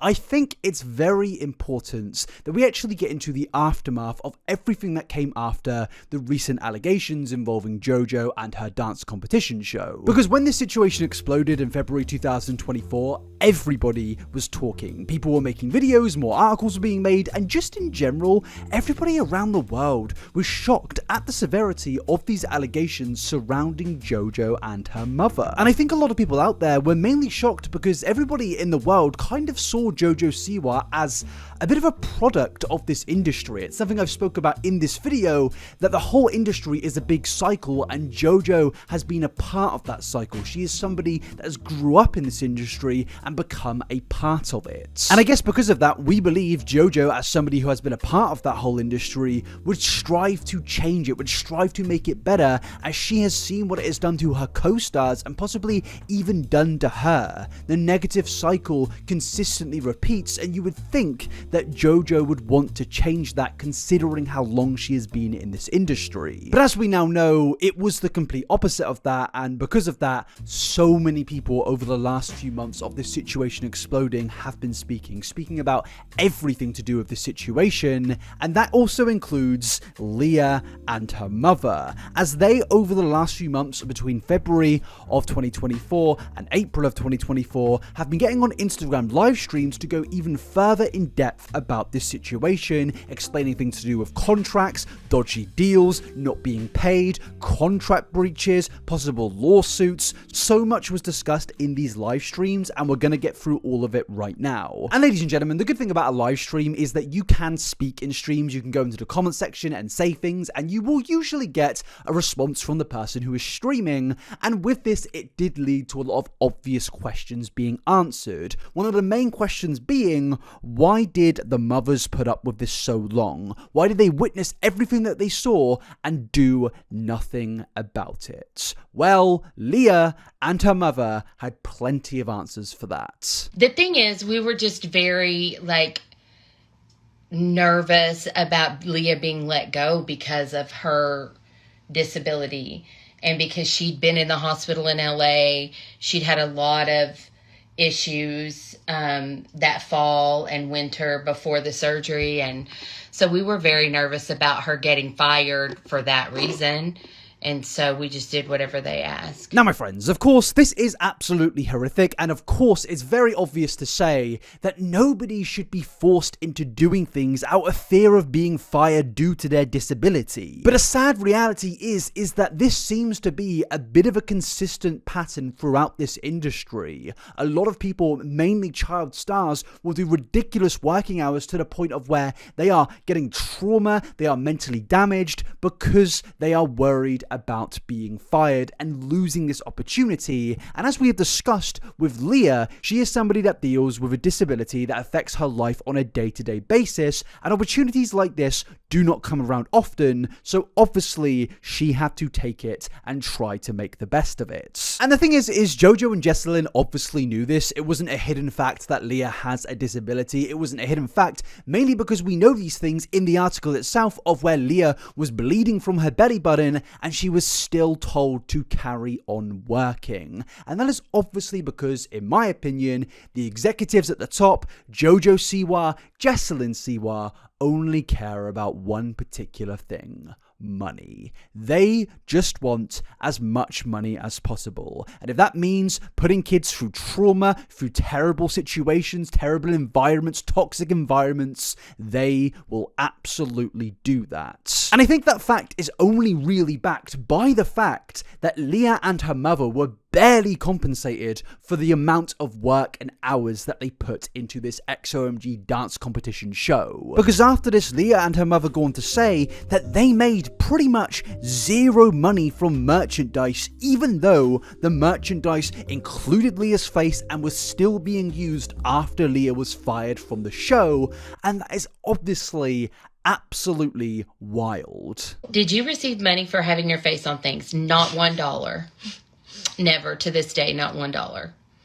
The entire time she was in the group, and even after, when they continued to use her image, she's never received one single penny for merch. Now, ladies and gentlemen, this is terrible for obvious reasons. Of course, anybody should be paid for the work that they do in their job, because at the end of the day, we can speak about this show like it's this amazing opportunity to make them famous and rich and powerful, but ultimately, at the end of the day, it's still a job. This is still a child working labor, and they should be compensated for that labor. But it will continue to get worse when you really find out how many hours they were working, how they weren't allowed to have certain pieces of their school life. Obviously, we've got into that, but in the later parts of the stream, they go further into that. But also, I feel like a big issue that is standing out here to me is the whole issue of contracts. As we saw earlier with Maddie Ziegler, she was trapped in a very bad contract that absolutely consumed her life on Dance Moms, and I think the exact same thing is happening here in this situation. It is very clear to me that the mother and the daughter have been pressured into a contract, which which didn't necessarily pay well, but it definitely dangled the carrot of fame and possible wealth in the future in front of them,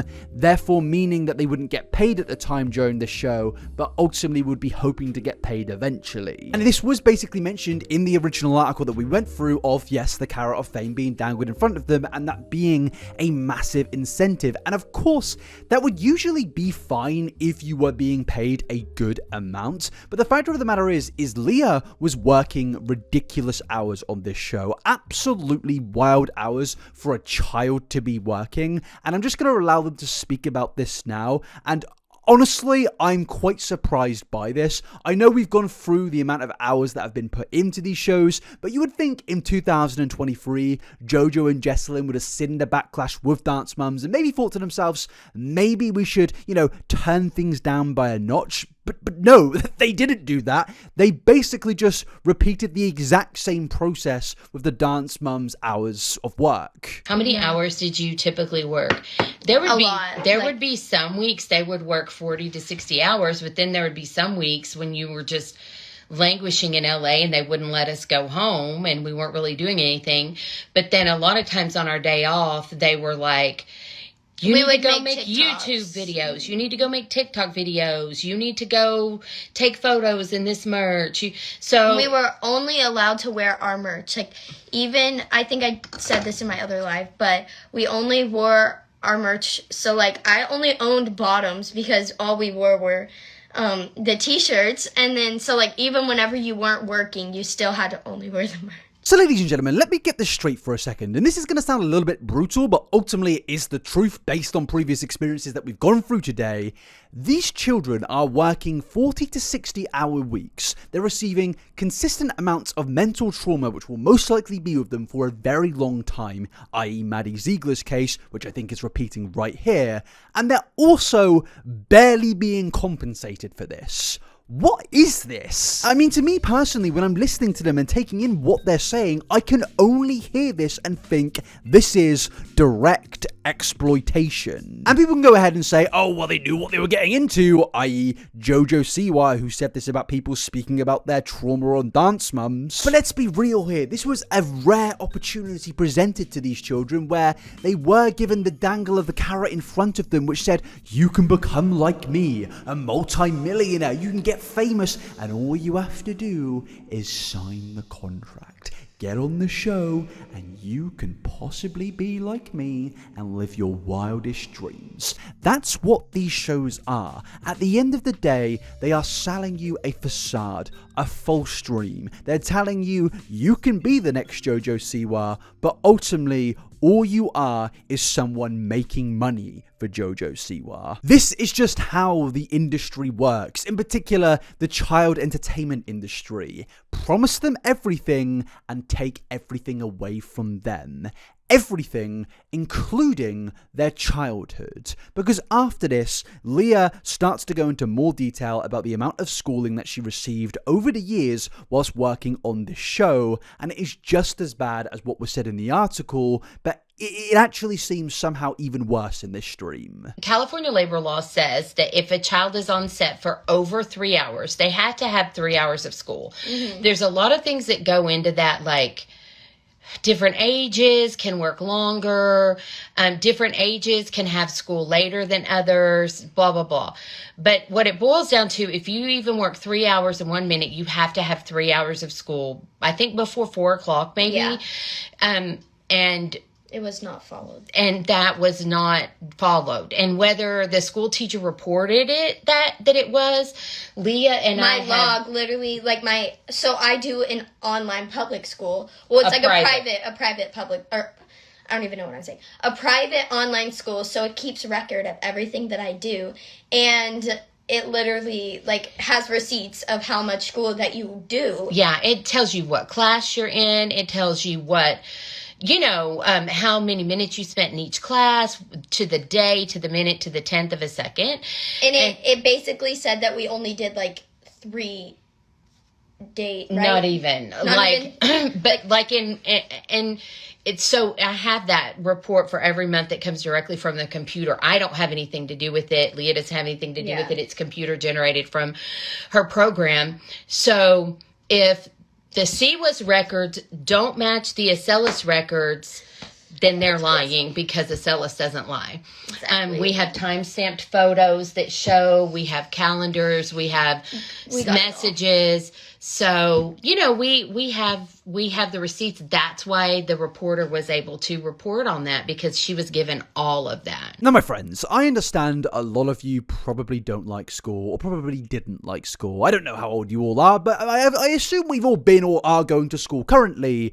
But I think we can all agree school is a very important thing. It helps you grow, it helps you learn, it helps you get life experiences at a very young age. It will introduce you to people that you would have never met before. It makes you make friends with people, build conversational skills, communication skills with people, and gives you the tools to really grow as a human being. And these kids had it taken away from them. And just if they were getting paid, that wouldn't actually make it any better. But just think, they were barely being paid. They were receiving nothing but mental trauma and just horrible experiences on a day-to-day basis. But on top of that, having an actual childhood taken away from them because they signed a certain contract. And honestly, I think that's just utterly despicable. It's something that I've always kind of wondered when it comes to the child and entertainment industry, not just with dance competition shows, but with actors as well. Like, you see kids working on sets consistently every single day, and you think to yourself, is this kid getting educated? Are they, having time to grow as a person? And most of the time, they're not. They're just expected to be on set constantly and be pretty much an object. That's what these kids are viewed as. They are viewed as money-making objects. They're not viewed as kids, because if they were viewed as kids, they would be allowed to go to school and still have a childhood whilst also doing this thing which could potentially be a really cool thing. You're on a competition, you're on TV, you're making lots of money. But we know that absolutely was not the case. And I think we should have a real honest conversation here about this whole part of the industry. Again, not just with JoJo and dance competitions, but in general with kids missing out on their childhood. We wonder why so many stars deal with so much trauma and terrible things, and there are very obvious answers for that. But I also think there are answers such as they're just not allowed to be kids. They go into these industries and ultimately just instantly get get forced a mentality of attempting to be an adult placed on them. They're not adults, they're kids. And as much as you want to treat them like an adult, they are still a child. And you should treat them like a child. You should allow them time to grow. But as we've seen, they have not received that. But obviously, you can then ask the question of, why were the mothers not doing something about this? Why did the mothers not speak to each other and air their problems with what was happening with their children? And honestly, my friends, I think that's a completely valid question, which we've been asking throughout this video. And the main reason I'm repeating it is because there are things that keep on coming up that do make you think, well, why did you not do more about this? And honestly, there really isn't the right answer to that question. Leah's mother and the other mothers on this show should have done more to protect their child. But at the same time, there is also a sinister answer to this question, because whilst it's not a justification, basically they go on to speak about this competitive environment, this deliberate toxic environment, which was created by the studio producers, executives Jojo and Jessalyn Siwa, which basically meant that there could be no unison against these terrible things. And they go on to basically explain it by saying this. How did this show impact your dynamic in the group? It impacted everything. It created a divide that never left. It created a competition environment that never stopped. Yeah. Literally, like, no matter how hard you would try to make it not a competition, it just always was. So yeah, with an environment like that, with this competitive nature of always needing to be better and be above the other people surrounding you, obviously, there's going to be no unison. And I think that was deliberate. I think that this environment was deliberately toxic because they could then craft these kids into just being exactly like JoJo, somebody that just gets told what to do and does that thing. As Maddie Ziegler said previously, she had to unlearn certain things that she was doing just on a day-to-day basis. And I think one of those things is very, very obvious here. Getting out of that toxic mindset of needing to be better and compete with absolutely everyone, because I'm sure people would have seen Leah on set struggling and thought that was only good for them, because Leah was competition at the end of the day, and the lesser amount of competition means the higher chance of winning. And you know what's crazy about this is it sounds like I'm describing like some Marine military camp, you know, where they're doing these insane exercises every single day, these 100-mile runs, the ultra marathon people, you know. It sounds like there's some ridiculous thing that adults would put themselves through hell. But this is a dance show where the main people on this show are children. We're not describing the military. We're not describing some insane training course. We're describing kids dancing. But also, my friends, there wasn't just one reason to explain why people like Leah's mother pretty much allowed the bad things to happen to her children. There was actually multiple reasons, and it all comes down to the contract. The contract is something that I keep on mentioning and speculating on throughout this video, and this means that we now need to go to February the 20th, 2023, where a second live stream of Leah and her mother was made, where they go into even more detail about this situation, and specifically details about the contracts and other insane things. And it pretty much does say everything that I've been saying, that yes, these people were pretty much pressured and rushed into signing some very, very suspicious contracts. The one thing I wanted to talk about is somebody said that, like, I read somewhere that somebody said that we like knew all the things that were in the contracts, and I think there's just some things that I should explain. First of all, we were given those contracts and we had, I think, 48 hours to sign them. We were given all these contracts. There was a lawyer who was paid for by the Siwas that was supposed to negotiate this. And we could not go on the TV show until you signed the recording merchandising contract.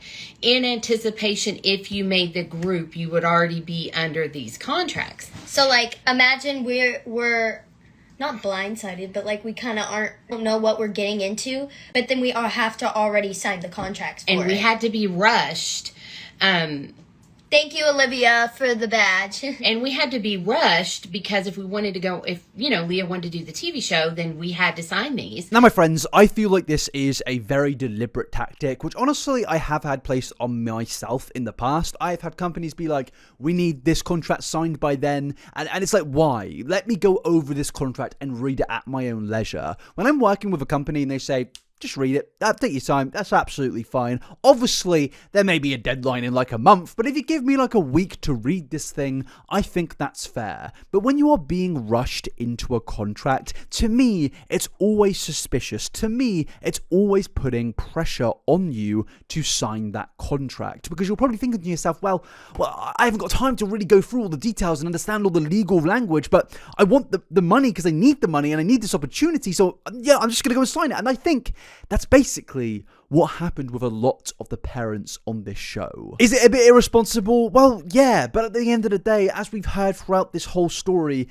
Leah needed these opportunities that really weren't that common for her, and the mother wanted to give that. And again, there's a lot of criticisms I have, but with that, I can have a bit of understanding to it. And also, at the same time, the contract seemingly is a lie. Because whilst I do have my criticisms, it doesn't take away from the fact that the contract did promise, or necessarily didn't promise, certain things that were very key in this story, key to playing into the mental trauma that came from this story, and key to the amount of pain and suffering that the mum and Leah had to go through. One of those main things being that they wouldn't have to go and live in California, but also they would be provided with accommodation and travel costs. And obviously these are very important things. Not having to live in California when you live already in another state is important, because California is a very expensive place to go and live in, especially when you may be in another more rural state where the cost of living isn't as much as it would be in a place like California.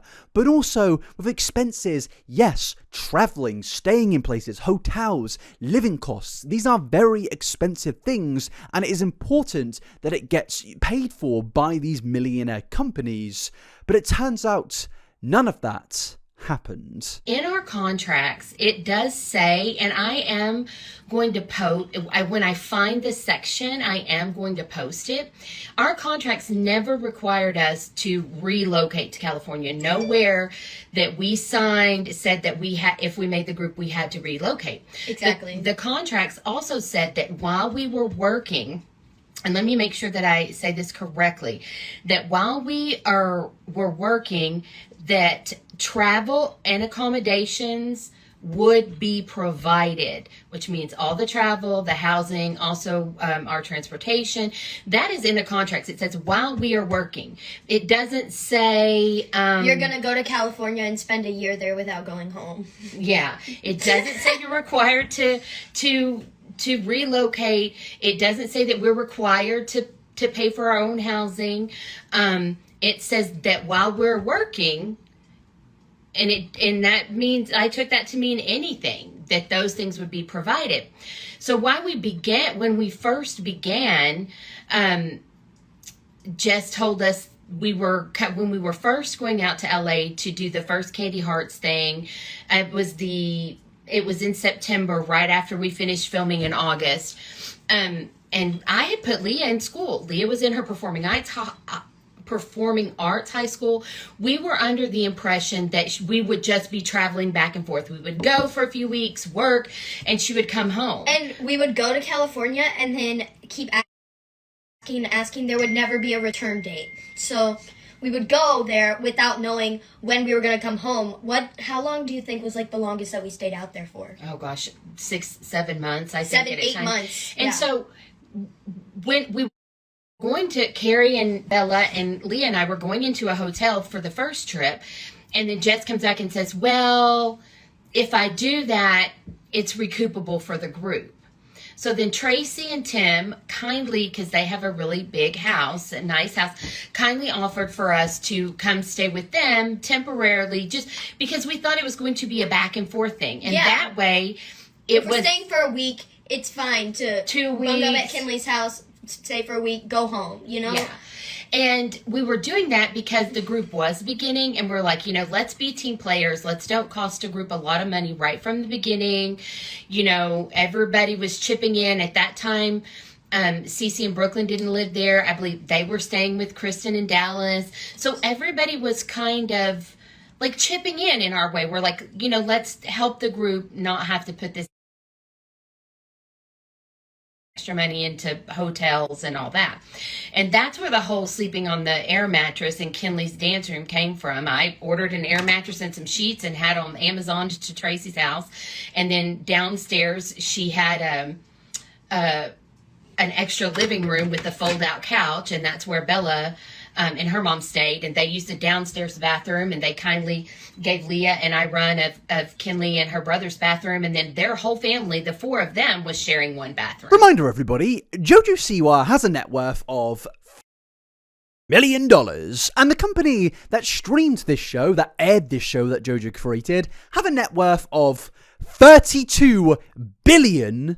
Everybody was chipping in. I had an air mattress. My friends, do you understand how absolutely insane that is? These people were forced by millionaires and billionaires to live in these living conditions to, cater to their show. They were lied to. The contract, according to Angie, was not fulfilled. They were forced into paying for these things by themselves. They were forced to all chip in whilst Jojo and Jessalyn made their millions. And honestly, with the whole thing of a toxic environment, I can genuinely understand why that environment came to be. Because when you're going through these terrible conditions every single day, when you're being forced to sleep on an air mattress in a room full of other people that you don't even know because you're having to work 40 to 60-hour weeks, when you're being forced to scrub somebody's toilet just so you can get by, reference to earlier obviously, and other terrible conditions that you're in, you're obviously gonna get a little bit toxic. You're gonna get competitive because, well, if you're going through all this then you've got to make it worth it, man. You've got to actually have something at the end of it to say, I did these things and something came of it. And yes, that is a mentality which some people could see as good, But I don't think a child should be put through that mentality. But I think that mentality led to the competitive nature. And I think this was deliberate. Because at the end of the day, these kids and the parents wanted something from all of this trauma, from all of this terrible experiences. So they weren't just going to back out halfway through it. They've already done half of it. We may as well get our paycheck at the end of it. That is the mentality that I think was deliberately put onto these kids and onto these parents. When you dangle the idea of fame and a lot of money in front of somebody, it can make them do some crazy things. It can make them make their child work a 40 to 60 hour week. It can make them be fine with their child getting up on Christmas Day and going to work. Even I remember the first Christmas, even when we were home, we would get text messages on Christmas Day. On Christmas Day, we had to leave our families behind and we had to make content. Like by ourselves. Day. And I understand if you want some stuff, some fun Christmas things to post, but like not on Christmas Day whenever you're supposed to be celebrating with your family. Now, my friends, I don't care what anybody says to me. I don't care what your opinion is here. If you're telling me that a child and nobody should have to work on Christmas Day. It's meant to be a day where you get together with your family and your friends and you enjoy yourself. You have that day of rest and just say, you know what, I'm going to eat some, I don't know, turkey or, I don't know, corn turkey if you're vegan or anything. You're just meant to relax on that day, especially if you're a child. But no, they were being made to work, to make YouTube videos, to make TikToks on Christmas Day. I mean, if anybody's on the early naughty list this year, it is Jojo and Jessalyn. But yes, because of the fame and money dangled in front of them, because of the contracts that they were under, the pressure that they were under, the constant threats, the constant bullying, the toxic environment, the competitive nature, they did these things. They obliged and went ahead of it because mainly at the end of it, there was possibly the idea that they would get paid. Now, how much would they get paid? Well, does $1,000 sound good to you? Of course, we weren't getting paid for any of this. And then at one point, Jojo told the girls, when your TikTok gets to the amount of money where each of you can have $1,000, I'm going to give you that each $1,000. That never happened. And that came straight from... That was from Jojo. Reminder again, $20 million net worth, by the way, backed by a corporation with a value of $32 billion. $1,000 good enough? But the main interesting thing that I find from all of this is that yes, they're not being financially compensated, but overall you would feel, okay, if they're not being paid, then surely their actual experience on the show would be positive. Now, we all know that it absolutely was not a positive experience, but you feel like Jojo and Jessalyn would at least try to make it positive. If they're not at least going to pay their workers, maybe just try to make it fun for them. But we know that it absolutely was not that. And in fact, Leah goes on to explain that it was far worse than we possibly realized, to the point of where these kids were gasping for air. They were going to pass out from the amount of work they were doing at a high intensity and high heat. Okay, so we were not allowed to wear like tank tops. Our stomachs couldn't show at all, but every rehearsal we had to wear a sweatshirt and sweatpants, and Jojo would crank the heat up all the way. And basically, I guess this is just how she was raised to do it, but like we literally kids, and like with my disability, like I take a lot of medicine, and so being like in an overheating environment, like obviously that's not good for me. And so we had to wear sweatshirts and sweatpants, multiple layers, with the heat all the way up, dancing full out. We literally just go singing over and over and singing over and over and over. And then like to the point where we'd be almost passing out. Like we literally couldn't, like we would literally have to run outside to like breathe because it got so hot. And other things is there was a lot of just like, I don't know if you'd call it degrading. Like she would make us go one at a time doing all of the dances and then like make our peers critique us, but it wasn't like constructive criticism. Like that's one thing. Yes, if it's something that needs to be fixed, of course.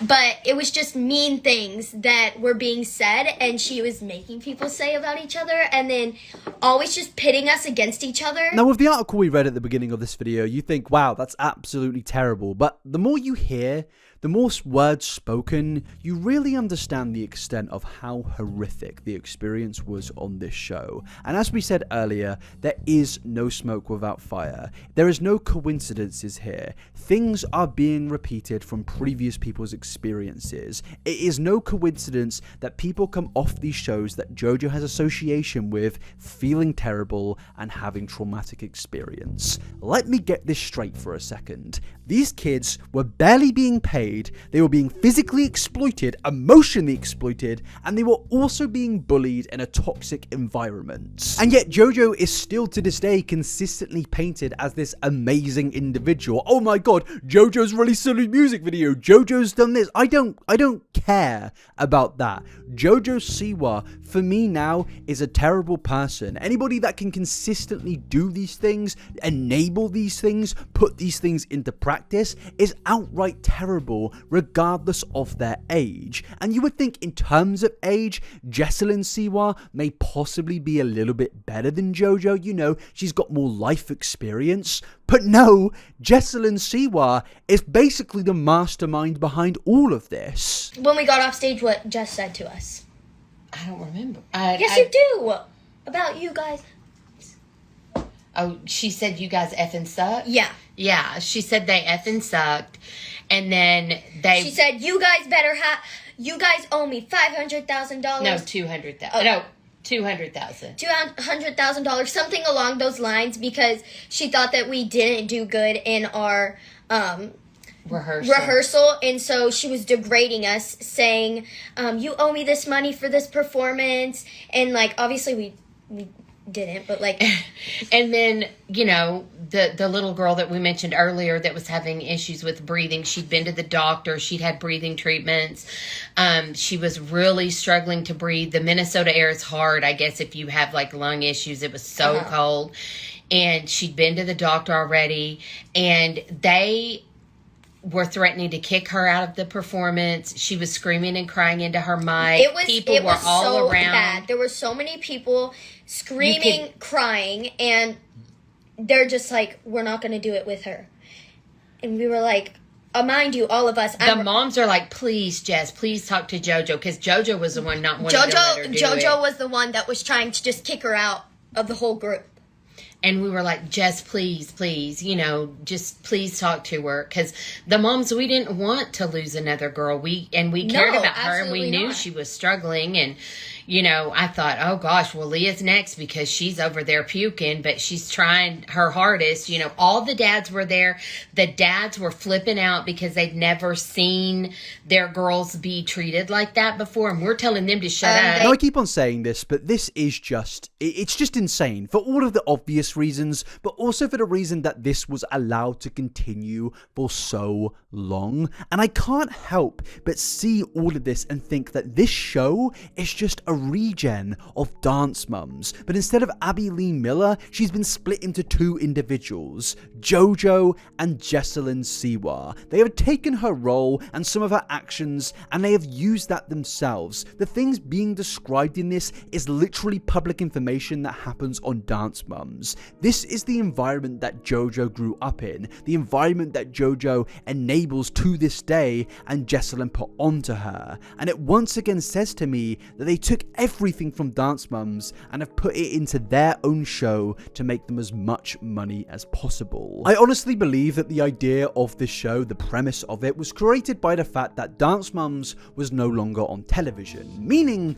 that there was now a gap in the market, and Jojo and Jessalyn were once at time a part of that market, and they wanted to capitalize on the gap that was remaining from the show that is no longer there with them. So they created basically Dance Mums 2. Yes, in terms of the actual public perception, it was notched down a little in the show, but at the same time, it's very obvious to me that everything from Dance Mums is in this show. But the fact of the matter is that despite all of the things that we've gone through today, despite so many stories linking up and so many things seemingly not being coincidences and there being no smoke without fire, you're always going to get people that just deny absolutely everything. Jojo Siwa does still have have a fan base and they will defend her no matter what, including the Dance Moms fan base. Not all of them, but some of them will defend these actions because this is just normal to them, and they will say, where is the evidence? Well, actually, we're now going to get into that, because the next part of this video is going to go into detail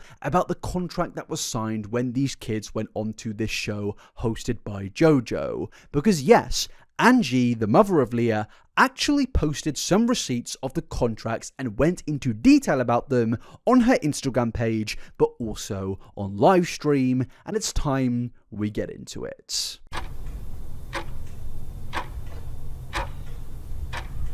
So yes, my friends, throughout this video we've of course been speculating about the contract that Leah and the other girls on this show signed, because this contract obviously is the answer to a lot of questions that we have surrounding the original allegations. Why did the parents stay around? Why were they working so many hours? Why were the girls allegedly not going to school? Why did everything in this article have to happen? And today we're going to finally get into parts of that contract. And it all begins with an Instagram post from Angie, the mother of Leah's own personal Instagram, where the caption states, "This talks about if she optioned our contracts. We never received the first $9,000 and we did get the $12,000 for the second year. She called this a gift. I'm not a lawyer and these contracts are convoluted and hard to understand." And as you can see, she's attached the contract and it states details about the payments being made towards the girls for their first year, second year, third year, fourth year and fifth year in XOMG Pop. And now before I even go into this contract and explain why I think it's deliberately terrible and convoluted, I want to have even more criticism of the mother, because as I've said previously, the mother should have looked at the track record of Jojo Siwa and the shows that she was attached to and the people that she defended in the past. She should have looked at this contract and really understood what it was going to put her and her daughter into and all of the other girls on this show. Yes, she is not a lawyer, and the mother Angie does state that throughout these posts, and I can understand legal documents are very confusing. As somebody, as I said, that has had to deal with signing a lot of contracts, obviously I don't understand every single piece of the language in those documents, but if somebody else is at risk, if I'm signing a contract on somebody else's behalf, you should do as much research and background checks as possible. And based on what Angie has said in these streams and in the article, she obviously does hold regret for not doing all of the groundwork, and as I said, there is also the understandable story to do with Leah's disability, but I thought I would just get that out there, because obviously I have a lot of criticism for Jojo, but I would be lying if I said I wasn't critical of the mothers involved in this situation. But now actually going into the contract, just looking at the 4 posts that Angie has made, to me personally, this contract is, as I said, deliberately convoluted. It's deliberately confusing, and it's also deliberately under a time pressure of 48 hours. And I think all of these tactics very much do add up. Jessalyn, Jojo, all of the executives at the top know that by giving a convoluted contract and under a 48 time hour pressure, that it won't be able to be analysed and studied as well as it probably should be. Obviously I have my criticism, but at the same time I can understand that there was a lot of pressure with this contract, and as I said earlier, I can only imagine the stress that would cause. She had to give Leah all of the opportunities that she could possibly give her, and in this case here she was under serious pressure. I don't know how you guys react to when somebody gives you a deadline, but when somebody says to you, you've got an hour to do this, you've got a day to do this, without even knowing that beforehand, you're obviously going to be stressed, you're going to make mistakes, and I think that was deliberate with this contract. And I think this is also a big thing in the entertainment industry, whether it's music, whether it's acting, whether it's anything, there are always going to be extremely predatory contracts which target people that don't understand law and actually can't afford lawyers, because that's another thing to note with this whole thing. Obviously the mothers are not in the best financial positions. As we've read, Angie scrubbed the toilets of Jessalyn Siwa. She was folding clothes for $20 an hour. These people were not in the positions to hire an attorney or a lawyer to go over this contract and analyze the right parts of it, the wrong parts of it, and the parts that could possibly jeopardize their child, so ultimately they just signed it. But actually going back and looking at these payments here, with $9,000 for the first year, $12,000 for the second year, $15,000 for the other years, these payments right here aren't even considered the national minimum salary in the UK and also other places throughout the world for an entire year's salary. And the fact that they're going on this show, which is ran by millionaires, hosted by billionaires, and they're only getting paid this,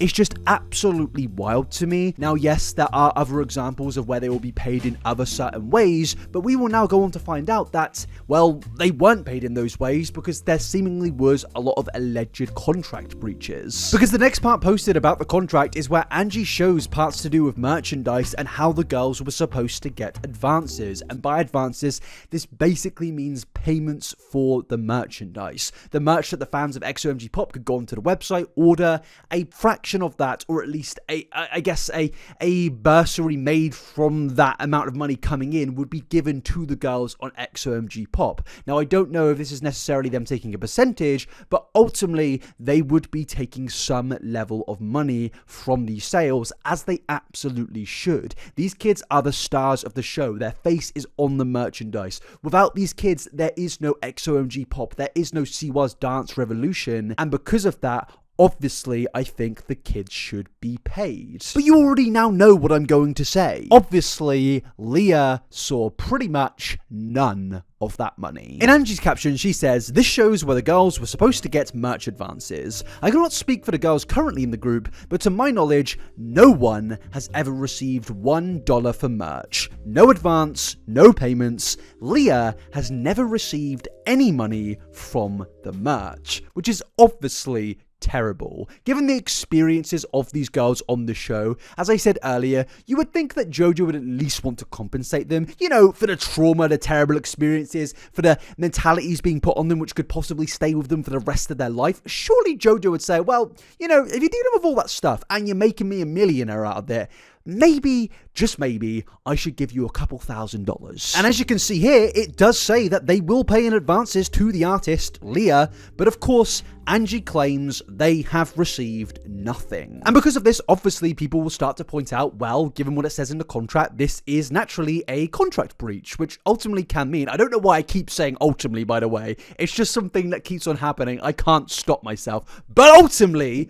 with a contract breach, you can do the thing of suing. Yes, if all of the allegations here were true, then I do believe, and also a lot of other people out there seem to believe, that Angie and Leah have a very good case against the Siwas and show executives. If they weren't paid what they were promised in a contract, then surely they can sue. But I'm here to be the bearer of bad news. Now, I'm not saying they absolutely can't sue Jojo and Jessalyn, but I am saying that I think it may be unlikely, and it is once again due to the contracts. As I've mentioned, these contracts are very convoluted, they're very mumbo-jumbo, and I think that is deliberate. I think there's a lot of complex legal language in this document which will protect Jojo and Jessalyn and the company. I think that they know there was always going to be the possibility that somebody would crack and leave the show, or have to be fired because of certain things, like them actually confronting the terrible things on set. And I think because of that,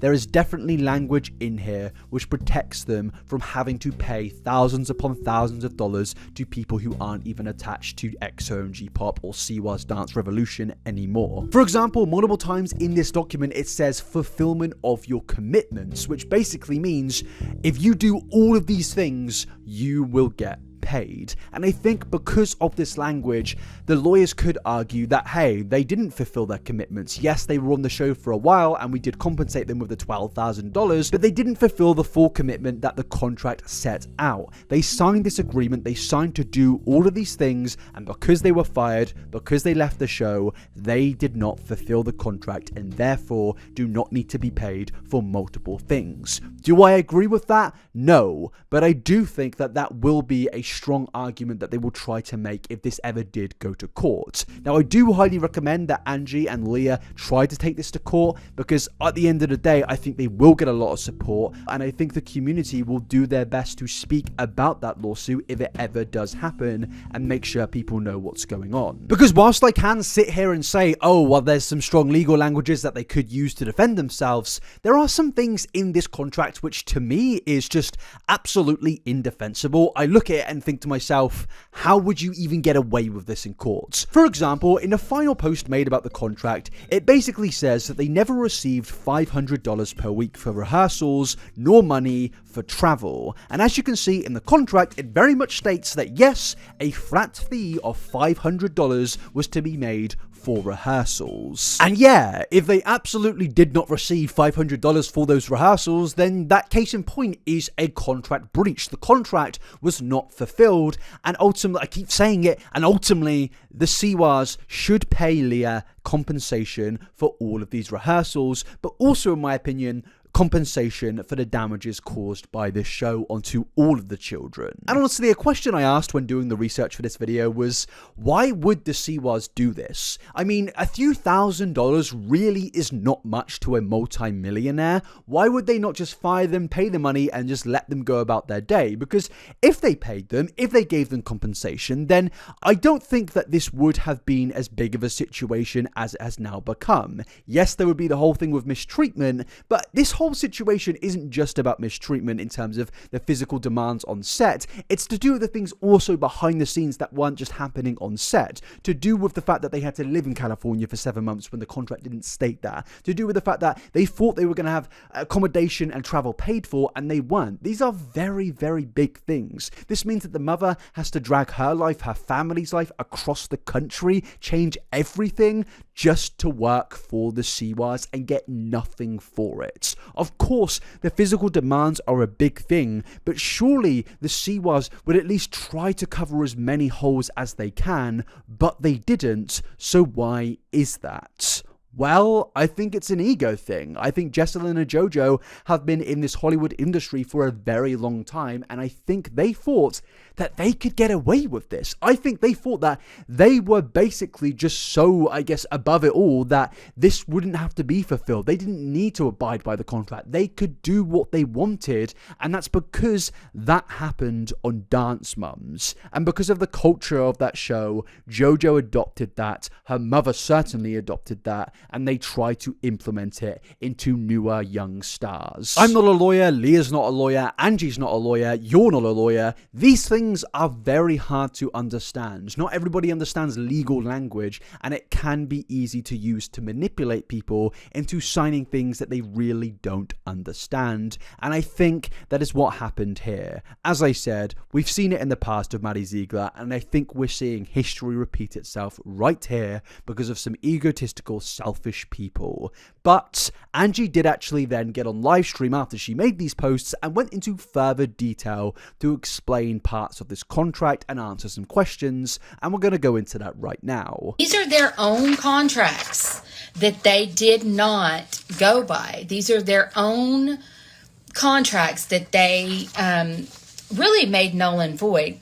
So this here is talking about advances, but these are advances for merchandise. So it says here, 10,000 United States dollars within 5 business days following the date that Team Siwa exercises their option period.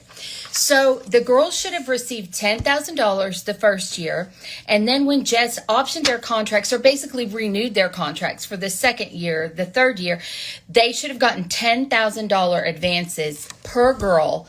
This is strictly for merchandise. So Leah's owed $20,000 just in merchandise advances that were never paid to her, and so were all the other children. And to my knowledge, the children did not receive that going into the third year either. So some of these, and honestly, she was still using Leah's face on merchandise into the third year. So Leah should have been paid another $10,000 for them using her face still.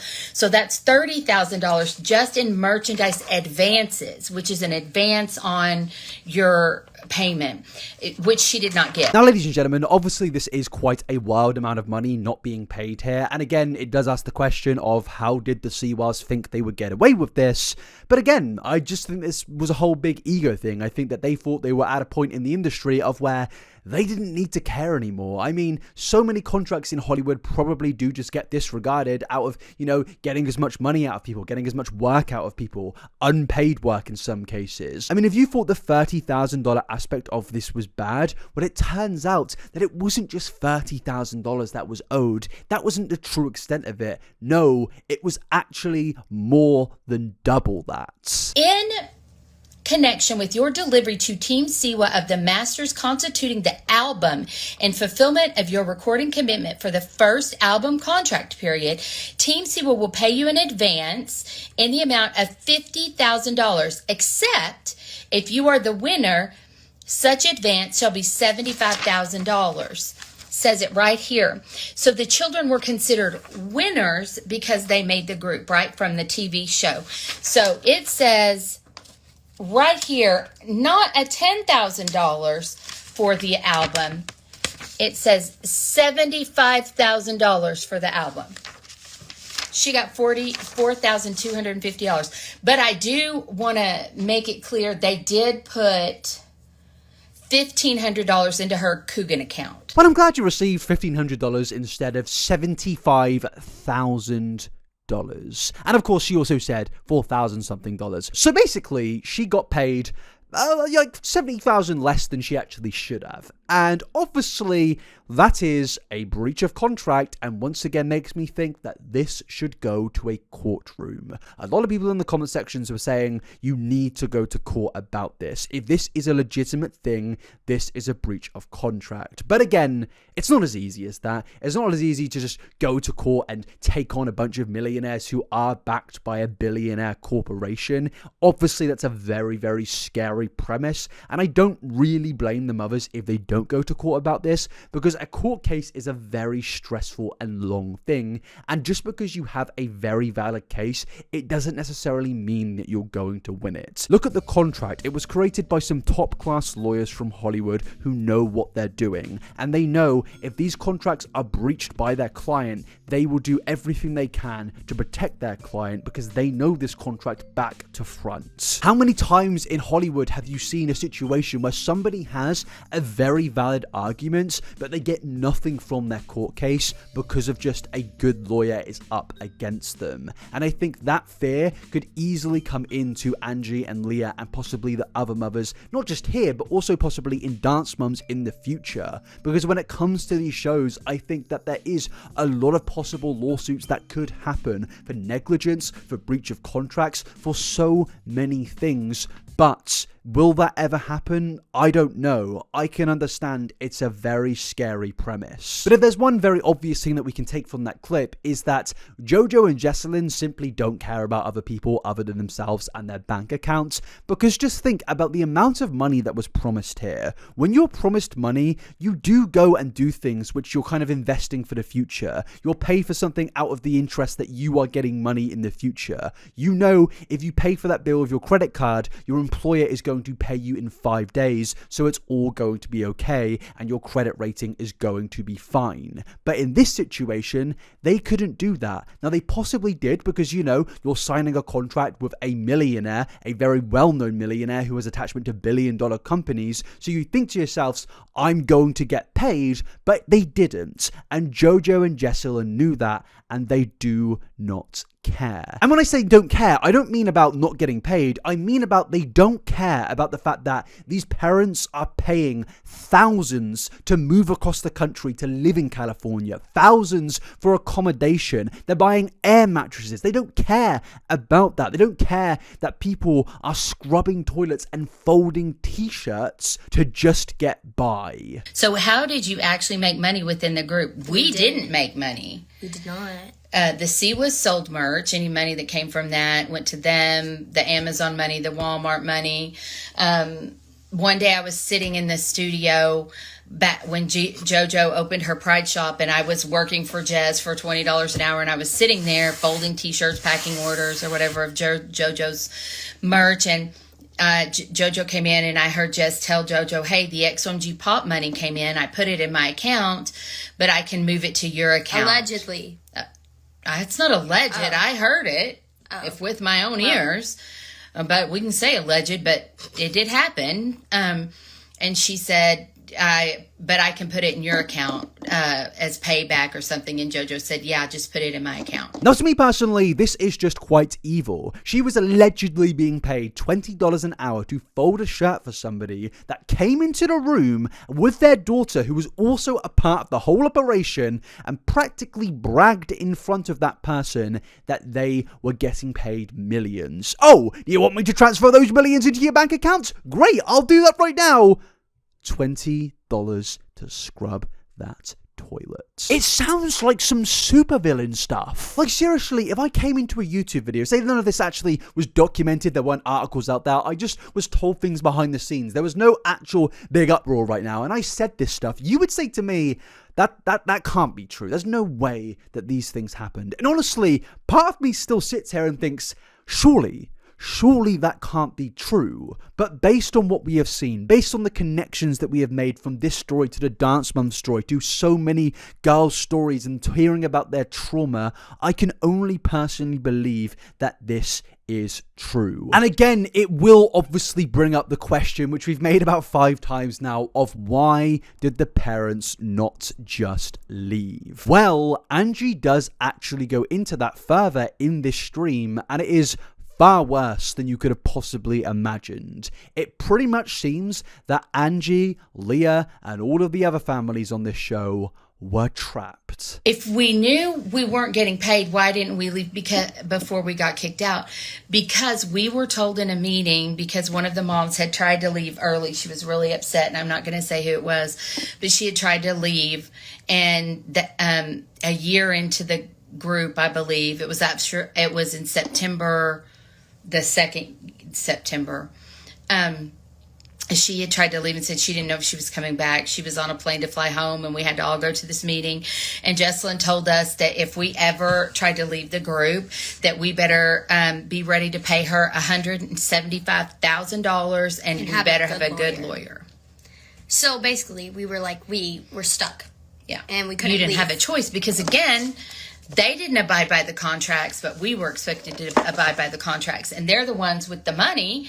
So, unless I had $175,000, I didn't think I could get out. These people are actual supervillains. They trapped these people, allegedly, into these contracts and basically made them do everything that they wanted without giving any compensation. Not just financial compensation, but honestly, emotional compensation. Where's the compassion for these individuals? That's a big thing with this. To me personally, it seems from the very start, Jojo and Jessalyn have absolutely zero compassion. From one of the beginning quotes of where Jojo is bragging about her mum's treatment, this shows to me that they knew what they were going to do. They knew that they were going to be terrible to these kids, and that all comes back to the Abby Lee Miller and Dance Mums days. And as much as a lot of you probably want to watch these shows or have watched these shows because they're like car crashes that you can't look away from, like the Jeremy Kyle or Jerry Springer show,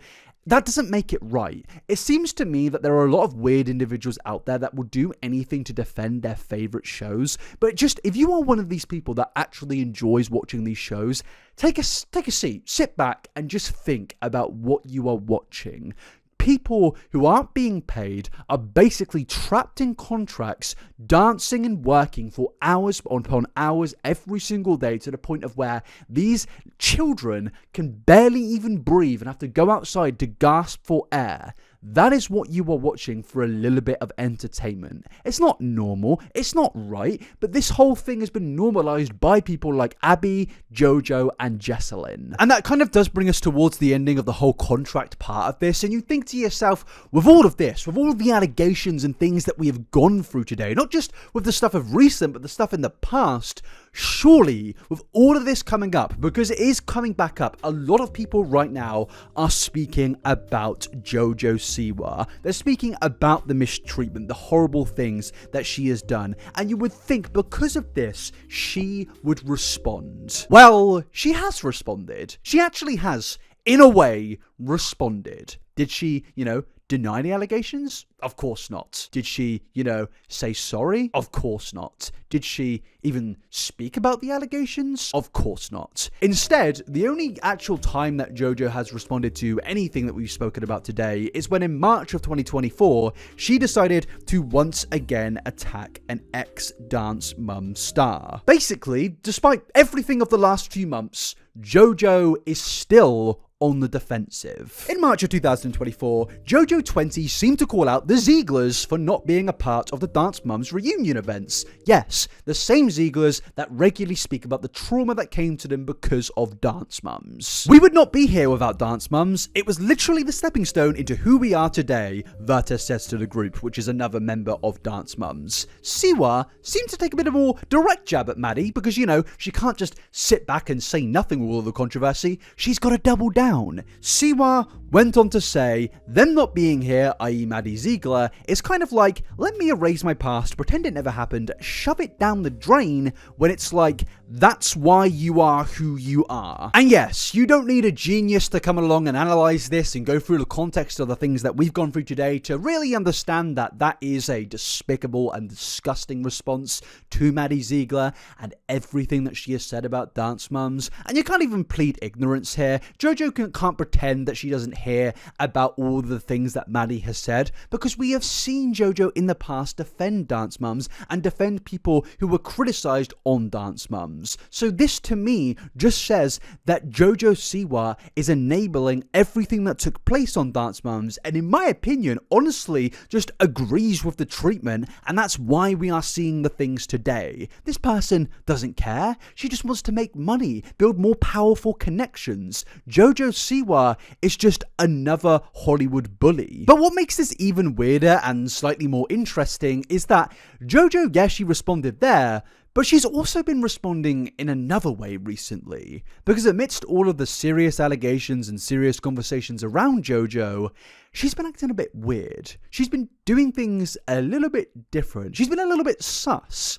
Because recently, Jojo Siwa rebranded.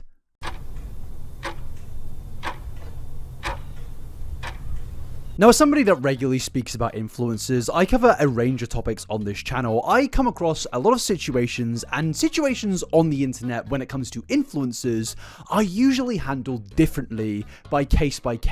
Some influencers may apologize, some may double down, some people may just do absolutely insane things in order to repair their reputation, and Jojo Siwa really is absolutely no different. What we're about to go through and expose right now is something that, in my opinion, is extremely villainous. A lot of people have seen what we're about to go into and have seen this as an outright pretty despicable thing that Jojo Siwa is currently doing. And a lot of you know what I'm about to get into because this is a very popular topic as I record this video, and you may be hearing me thinking, is it really that deep? Obviously, everything we've spoken about so far is absolutely despicable.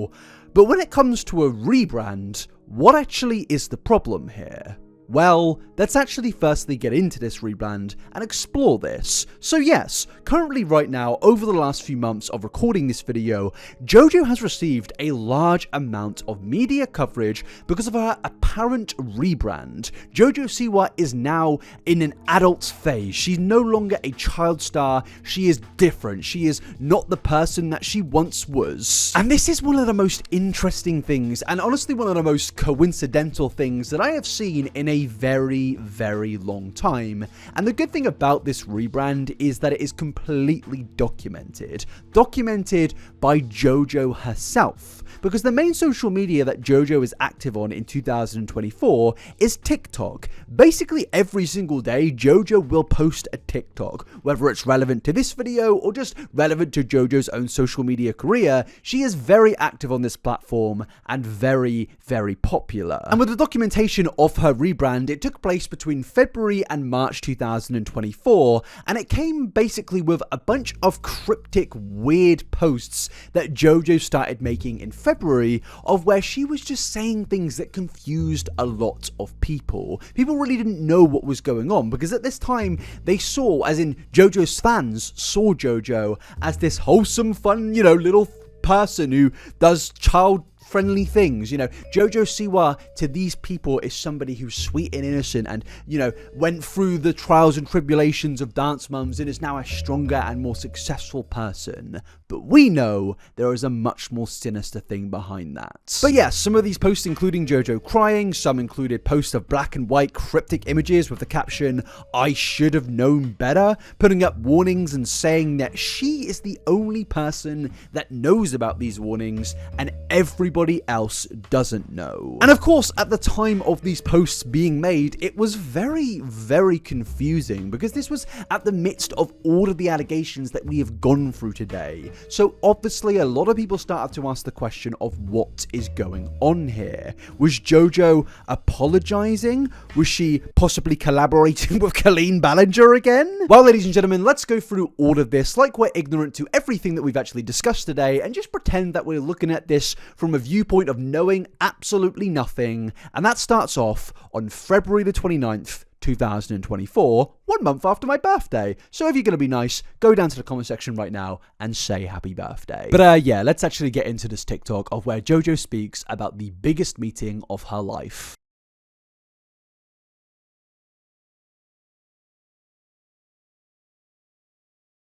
Now, my friends, if you can't read, allow me to read it for you. In this TikTok, Jojo is speaking, well, she's got text on the screen, speaking about how she has the biggest meeting of her life. And as you can see, there are happy tears going on here. And of course, at this point of time, a lot of people are wondering, what is going on here? What is this meeting that was so massive for Jojo? What was said in that meeting and what is that now going to lead to? Well, there were no answers for a very long time, but that moves us on to the next posts made of where Jojo cryptically titled a post with, "It was a matter of time," and then attached photos saying, "Karma is a bitch." And again, looking at this from face value of knowing nothing, I can imagine a lot of people out there were quite confused. This childhood-friendly star is now not only swearing, but just in general being honestly a little bit weird. Now, to me personally, when I see a post like this, I can't help but cringe. You know when somebody's going through their growing stage, or like, I'm about to evolve into another thing. There's this thing about influencers of where they just can't like do something without having to be a little freak about it. You know, they go to the gym once and they've got to make posts about it like they're this demon now. I'm on demon time, bro. It's like, okay, bro, you went on the treadmill for 20 minutes, relax. This is something I've noticed with a lot of influencers. KSI back in 2017 when he blacked out his profile picture. It's very cringy. It is very cringy. Ultimately, it is just marketing and designed to get people talking, and at the end of the day, it is just attention seeking. But I could understand that at this point of time, a lot of people were very, very confused. But to me, as somebody that knew about all the situation that we've spoken about today, I was wondering, is she going to say something? Is she not going to, you know, apologize? Maybe she's going to like clap back, say something in defense of herself, come out with some receipts, because with the caption, "Karma is a bitch," that could mean absolutely anything. And yes, it did certainly mean something, and that is where we get into the truth behind all of these cryptic posts. Because whilst I've just shown you a few, there were a whole load of posts. As you can see right here, Jojo for the last few months has been very, very active on TikTok, and a lot of these TikToks were very weird, very cryptic, and a lot of people in the comment sections were, just in general, confused. So now, let's get into what was actually going on here. What was the meeting about? What was Jojo going to do? Well, it was this.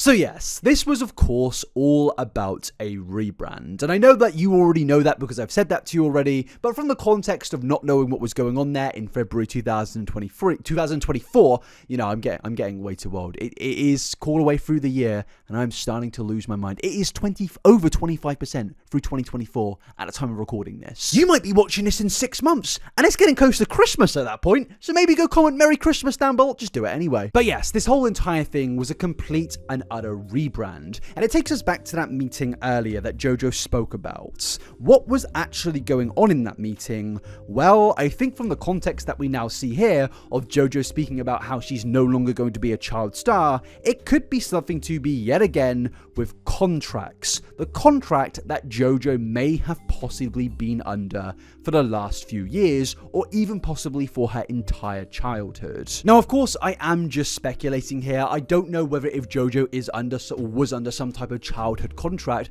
but based on what she is saying in this TikTok, that she's no longer going to be a child star, I can really only come to that reasonable assumption that this is something that is happening here. She may have contracts which tied her down to a lot of child-friendly stuff, possibly even things to do with her image rights of having to wear bows constantly, having a certain personality and look, and maybe it had finally ended. The contract was over and Jojo was able to go and rebrand and change who she was seen as by the public. And you know what? That would be a very nice way and a very sweet way to look at these things. She escaped a contract like most of her ex-friends have, and she was finally able to become who she truly was as a person, as an individual. She was finally going to be free.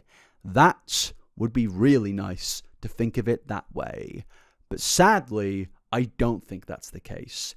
I think that there is a much more sinister motive behind this rebrand. You see, Jojo over the last few months has been speaking about how pretty much she is now going to become an adult. A new era of life, we're becoming an adult.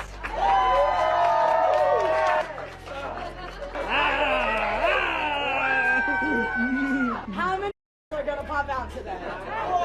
I'm definitely working on 2. Now, when you watch this clip, you would probably think to yourself, oh, she's about to turn 18, or maybe even 21 for some people. Of course, you are an adult when you are 18 years old, but a lot of people kind of consider 21 to also be, I guess, turning into an adult. But you would see this and think, oh, it's her birthday next week or something like that, because why would she be speaking about becoming an adult? We're becoming an adult. Well, I think there are 2 reasons for this. Reason number 1, which I genuinely think could be extremely valid and possible, is Jojo is playing the kid act. She has seen all of the stuff going around about her, the serious allegations, and now she wants to pretend that she is a child. And because of that, when somebody hears a child has made a mistake, you know, we all automatically go like, oh, well, you know, it's bad, but you're a kid, kids make mistakes, and we can move on with our day. And I genuinely believe that this is a big part to it. I think that this whole rebrand was an extremely manipulative marketing tactic. I think Jojo knew that there realistically was no way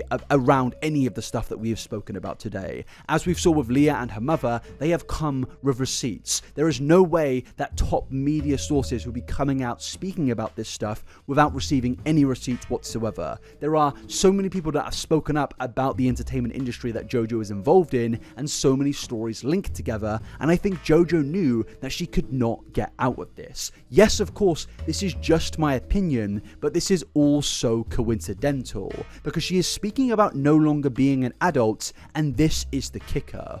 What is Jojo Siwa's birthday? Because as I said, the dates are important. This was all taking place in around February or March of 2024, and Jojo's birthday is on the 19th of May 2003, which would have been around 2 to 3 months after this entire situation even took place. So why are they marketing it like she's becoming an adult? Yes, it could be contract related. Yes, it could be a marketing technique. And honestly, I think all of these things are valid. I think the studio's execs would have seen all of the controversy, and Jojo is like a cash cow for them, and they wouldn't want their brand damaged. They know Jojo is probably working on things for them right now, so they probably tried to play this card by, you know, making her get out of this childhood contract and going into an adulthood contract or something on those lines.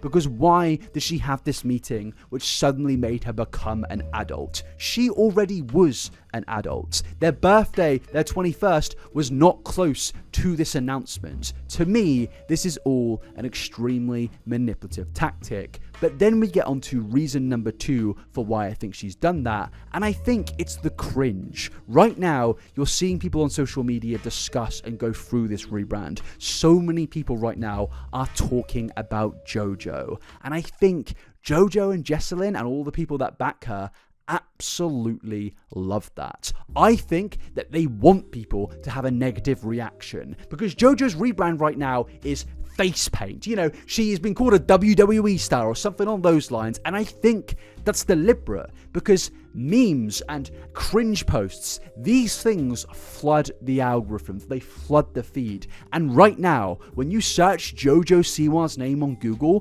what comes up? Is it the allegations? Of course not. If you search JoJo right now, it is article after article after article after article all about the rebrand. You've got famous people speaking about it. You've got people defending her. People speaking about the criticism of her. It is all about the rebrand. None of the criticism to do with the allegations, not in any of these articles, is it ever mentioned in any detail whatsoever. It is all about this cringy rebrand, which I think is 100% deliberate. Not only are they playing on the whole kid thing, but they're also playing on the cringe, flooding the algorithm, getting the story out, and just in general making sure nobody hears about it or maybe even forgets about it. Now I know that might sound absolutely insane, but just look at how coincidental everything is. With everything going on, Jojo Siwa just randomly decides to rebrand. To me personally, it's very, very coincidental. She has the biggest meeting of her life during this massive controversy. Well, of course she would. This was the biggest controversy of her career. She was going to have a big meeting, and I think that big meeting decided that this was the path. This was the route to getting out of and making sure things were okay for the future and money was still coming in. Money is the big talking point of this entire video. Without money, none of this stuff would have happened. It is all these people care about. As long as their banks are getting bigger, they do not care about what villainous tactics they need to pull off. And I do think this is villainous. I genuinely do. I think this is an extremely manipulative tactic. And again, I know it is just a theory, but how many times are things going to be so coincidental? How much smoke does there need to be without fire? But even if these things weren't true, the fact of the matter is Jojo Siwa is continuously ignoring all of the stuff that we have spoken about today. Other than when she's one time attacked Maddie Ziegler recently, there has been nothing. But she's happy to do interviews, she's happy to speak to the press about her rebrand, and I think that is definitely deliberate. Let's take a look at some of these interviews. E! News had an exclusive interview with JoJo where she says she expected to receive criticism after announcing her musical era, which would be for mature audiences. Once again, the mature kid thing. You are a 20-year-old adult. You are already an adult, and your actions you are responsible for. It's actually quite messed up to me that she's speaking about criticism here when she blatantly ignores the real genuine criticism of her. Nobody cares that she looks like this. Nobody cares that she's discovered face paint and weird like clothing and stuff. Nobody cares about that. People dress up like that all the time. We're fine with it, but nobody cares about that. It's a little bit cringe. People will laugh at it. It's no different to KSI blacking out his profile picture or some other influencer going to the gym once, getting on a treadmill and making a fitness account. We've seen it. Influencers are a bunch of cringy bastards. I'm a part of that. We are so up ourselves because to get on camera, to make the belief that everybody wants to see you, you've got to have a little bit of an ego. You've got to be a little bit of a bad end at some point in your life. That is how it works. So you're obviously going to do some cringy stuff. No one actually cares about that. It's not criticism what's going on with this rebrand. It's people just laughing, as people always do with any internet meme. But this is again another manipulative tactic to say that this is criticism, because that obviously gets into the whole bullying thing. For years, Jojo Siwa has spoken about the bullying that she's received, and I'm sure she has. She definitely has received a lot of homophobic, terrible people attacking her for all of the wrong reasons. But because of those things, because of the memes, because of people calling something cringe, that doesn't mean that all of her actual terrible actions are now redeemed or redundant and we're going to ignore them. Of course, we're not going to do that. But here, by speaking about this criticism, she is deliberately trying to change the narrative, in my opinion. And I think that's pretty despicable, but it only continues. People are afraid of new things they don't know. Jojo exclusively told E! News, things can be scary for people. New things can be very, very scary. What new things? Discovering face paint? I found that when I was 4 years old, mate. You're not really doing anything exclusive here. You're just being called cringe. But again, it's the changing of the narrative. You've got to make sure that everybody in the world thinks that you're the one being criticized for the wrong reasons. People don't like new things. I am the change, the difference. I am the new thing which is going to lead the world into a better place. Now, obviously, she doesn't directly say that, but whenever I see something like this, some cringy influencer saying this, I can't help but hear that. It's like some God complex, which has gone so far, but in this case, I also think it's her trying to seem really nice, and she's accepting for anything, even like children, gasping for breath and almost pretty much dying on set. That's what she's open for. And yes, of course, you guessed it, none of this article speaks even slightly about the allegations. You can word search allegation, nothing's coming up. Did you really think anything was actually going to come up here? Of course not, because this is another thing. Jojo, as we've spoken about today, and this is why it was very important to speak about that, has connections. Connections are very important to these people because it means they can get exclusive interviews where they can say, don't mention that, don't put that in, that will make my brand look bad, just mention all the good things, just make me look good.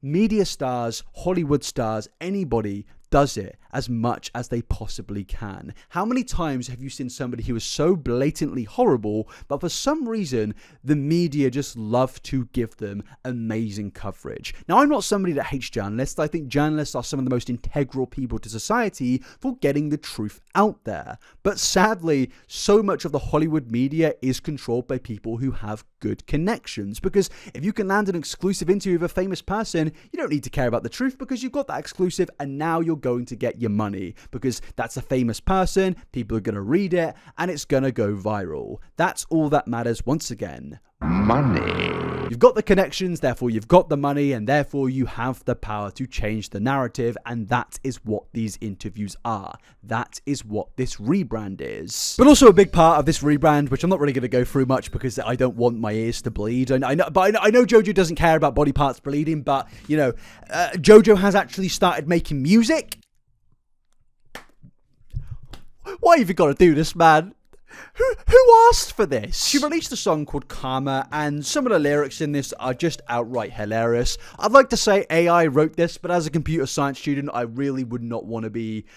We need a word for phobic towards AI. AI phobic, because as much as AI gets a lot of criticism, rightly so, I just feel like it's doing a disservice to the good servicemen of the AI out there to say that this was written by AI. I think that this was written by maybe even Jojo herself, and I think that really does summarize everything you need to know about her. I was a bad girl. I did some bad thing. I mean, yeah. Yeah, you did. I swear I did it all for fun, and it meant nothing. It never happened. It was a secret. I mean, it certainly was, wasn't it, Jojo? It certainly was a secret. Like when a tree falls in the forest, no one hears it. And when my students are bleeding on set and gasping for air, we don't have to speak about... Sorry. That wasn't a part of the song. That was just me being funny. Another late night, another mum sleeping on an air mattress. Sorry, I can't help myself.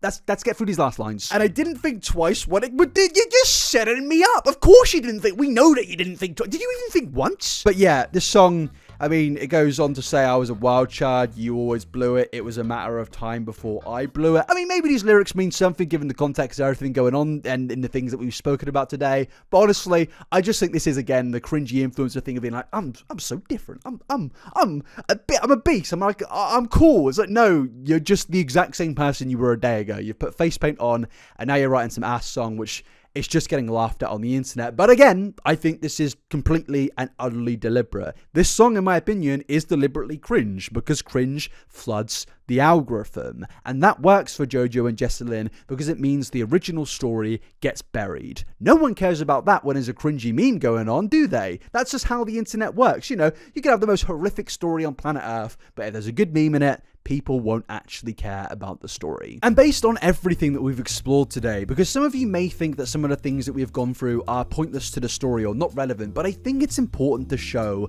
that Jojo and Jessalyn, despite my criticism of them, I know that they are very good at business. We know that they know everything about the childhood entertainment industry because they've been there. They've been in the cycle. They know how it runs. Jojo is a product of that industry who I genuinely believe at one point point was a victim of that industry that then ultimately became the person to create victims of that industry. These two right here are supervillains, and they are willing to do absolutely anything, take anything from the tactics they've learned from the people like Abby Lee Miller to make more money and get away with their terrible actions. You can say that that's like crazy theories, but based on everything you've seen today, is that really that unrealistic? They had people living in California for 7 months after not thinking they'd even need to go there for that long. They had parents living on air mattresses. They had kids gasping for air, having to leave the studio because they couldn't breathe.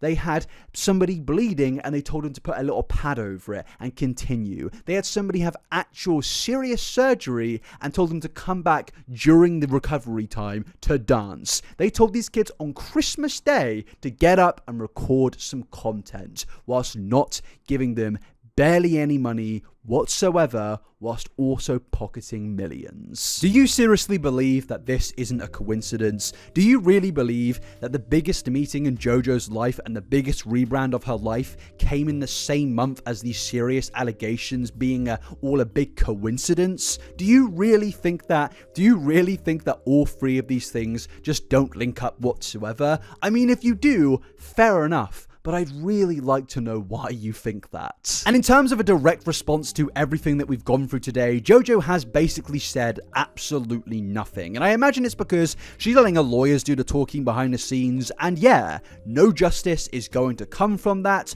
to any of the people from Dance Moms and JoJo's show, all of the kids, Leah. None of these people, in my opinion, are going to get any justice whatsoever. It is absolutely disgraceful. It is a very dark and sad story, but I guess the final question of today can be, where do we go from here?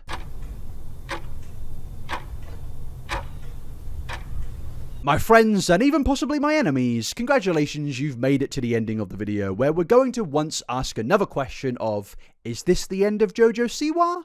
Maybe. And seeing as I love asking more questions even though I said I wasn't going to, have another one. Will Jojo Siwa actually manage to continue her career despite everything we've gone through today? And I think, honestly, the very obvious answer is yes. I don't think this is going to affect JoJo on the long term whatsoever. You see, when it comes to JoJo and Jessalyn, there is so much more that I could go through today. There are so many interviews where it blatantly exposes the true fame hunger of her mother and how JoJo is willing to do anything to get fame. She basically was exploited by her mother for her entire life and doesn't care because she got fame and money from that. It's a very depressing story, but you already know that.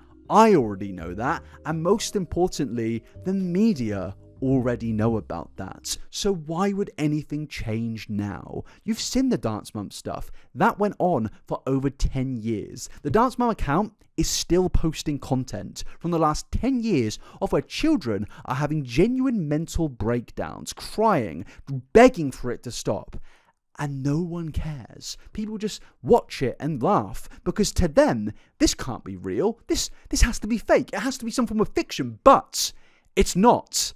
And no one really cares. Because these people are rich, they are powerful, and as I said, have connections, great connections. Look at James Charles, for example. This guy went through some of the most terrible allegations that you can possibly face, and this person is closely affiliated with Jojo Siwa despite all of that. This man manages to go to massive shows still, have big collaborations with Jojo Siwa, and that is probably because of his connections and his wealth. And when you're making money, millions of money, not just for yourself, but also for companies, those companies are going to use every single tool that they have in the shed to protect you. And you are going to use every tool that you have in your shed to protect you as well. Whether that's getting a journalist to do a good piece about you. For example, James Charles had the exact same thing this year, where he had a very nice interview, which was pretty much a complete rebranding of where James was ultimately just trying to promote a product and make money. By selling that product, he was getting money, and another company would have also gotten money. That's just how these things work, and the same is here with JoJo. She faced serious allegations and she needed to do something about it, so she had a big meeting, and the company and her and Jessalyn and other people could still make money. I mean, this is literally the same girl who got away with having asbestos in her merchandise. So who am I kidding? She was always gonna get away with this. And I think the main sad ending to this story is the acknowledgement that we keep on making that Jojo is ultimately a victim of this industry. She'll deny it because she's rich and famous now, but the same people that went down the exact same path as Jojo but didn't get the fame and money now claim to be victims, because they are. Yes, Jojo has been compensated in the fact of owning lots of things and having lots of money and fame, but it doesn't change the fact that she went through some serious cruelties that no child should have to go through. She went through the cycle and yes, came out on top, but just because one person came out on top doesn't mean that there are tons of other people at the bottom being forgotten about, just having to deal with their trauma for the rest of their life. As I said earlier, you don't have to do many Google searches to find the studies to do with how terrible the childhood entertainment industry is and how bad it is for these children's brains. There are serious consequences to the things we've discussed today, and I don't think anything is being done about it. Right now in Hollywood, there is a bit of a movement going on where a lot of former young stars are coming up and speaking about the horrible experiences that they've had to deal with, and I think that's great, and I think we need more of that. I think that conversation also needs to shift to these competitive shows where children are used for drama and content consistently, where they're working these ridiculous hours and completely and utterly exploit it. I think we need to make this conversation bigger every single day and start to question a lot of people. The people that worked on the show, the executives, the showrunners, even the parents, the people that put these children in peril. Because why is it that everybody is so comfortable with Hollywood consistently putting younger people in terrible positions, all in the name of profits? And I think I'll end the video by saying this. Will this be the ending of Jojo Siwa? No. But this is, of course, the dark truth behind Jojo Siwa. Well, we finally made it to the ending of the video. I don't know how long this video is going to turn out to be. I imagine it's going to be 3+ hours long. And honestly, as much as I like to jokingly insult you, if you finished that, if you've gotten through the whole thing, please just comment below. As well, if you could leave some thoughts down below, that would be amazing. Like the video if you can, support, I appreciate it all. But I really genuinely do love it when people watch this entire thing. I was literally speaking to Jacket yesterday, and we, as much as it benefits us in terms of our career and stuff like that, it's also just so nice. The best feeling is to see you guys being like, oh, we actually watched this whole thing. I know it's a really weird thing to bring up in the ending here, but I don't know, it's just something that I thought I'd let you guys know, that it is very appreciated that you guys sit through these long ass, whatever you want to call them, videos, documentaries. I just see them as long ass videos, not really a documentary. But yeah, thank you so much for getting to the ending of this. That is the end of the video, everybody. Thank you so much. Please go follow my Instagram as well, inabber. And yes, that is the end. Thank you so much, and I will see you in the next video. Also, could you please comment below any topics or ideas, long-form content videos that you want me to make in the future? If there's some massive topic you want me to go through, let me know. And if you see the comment, like the comment and all that good stuff. Thank you so much. Peace out, and have a lovely, lovely day.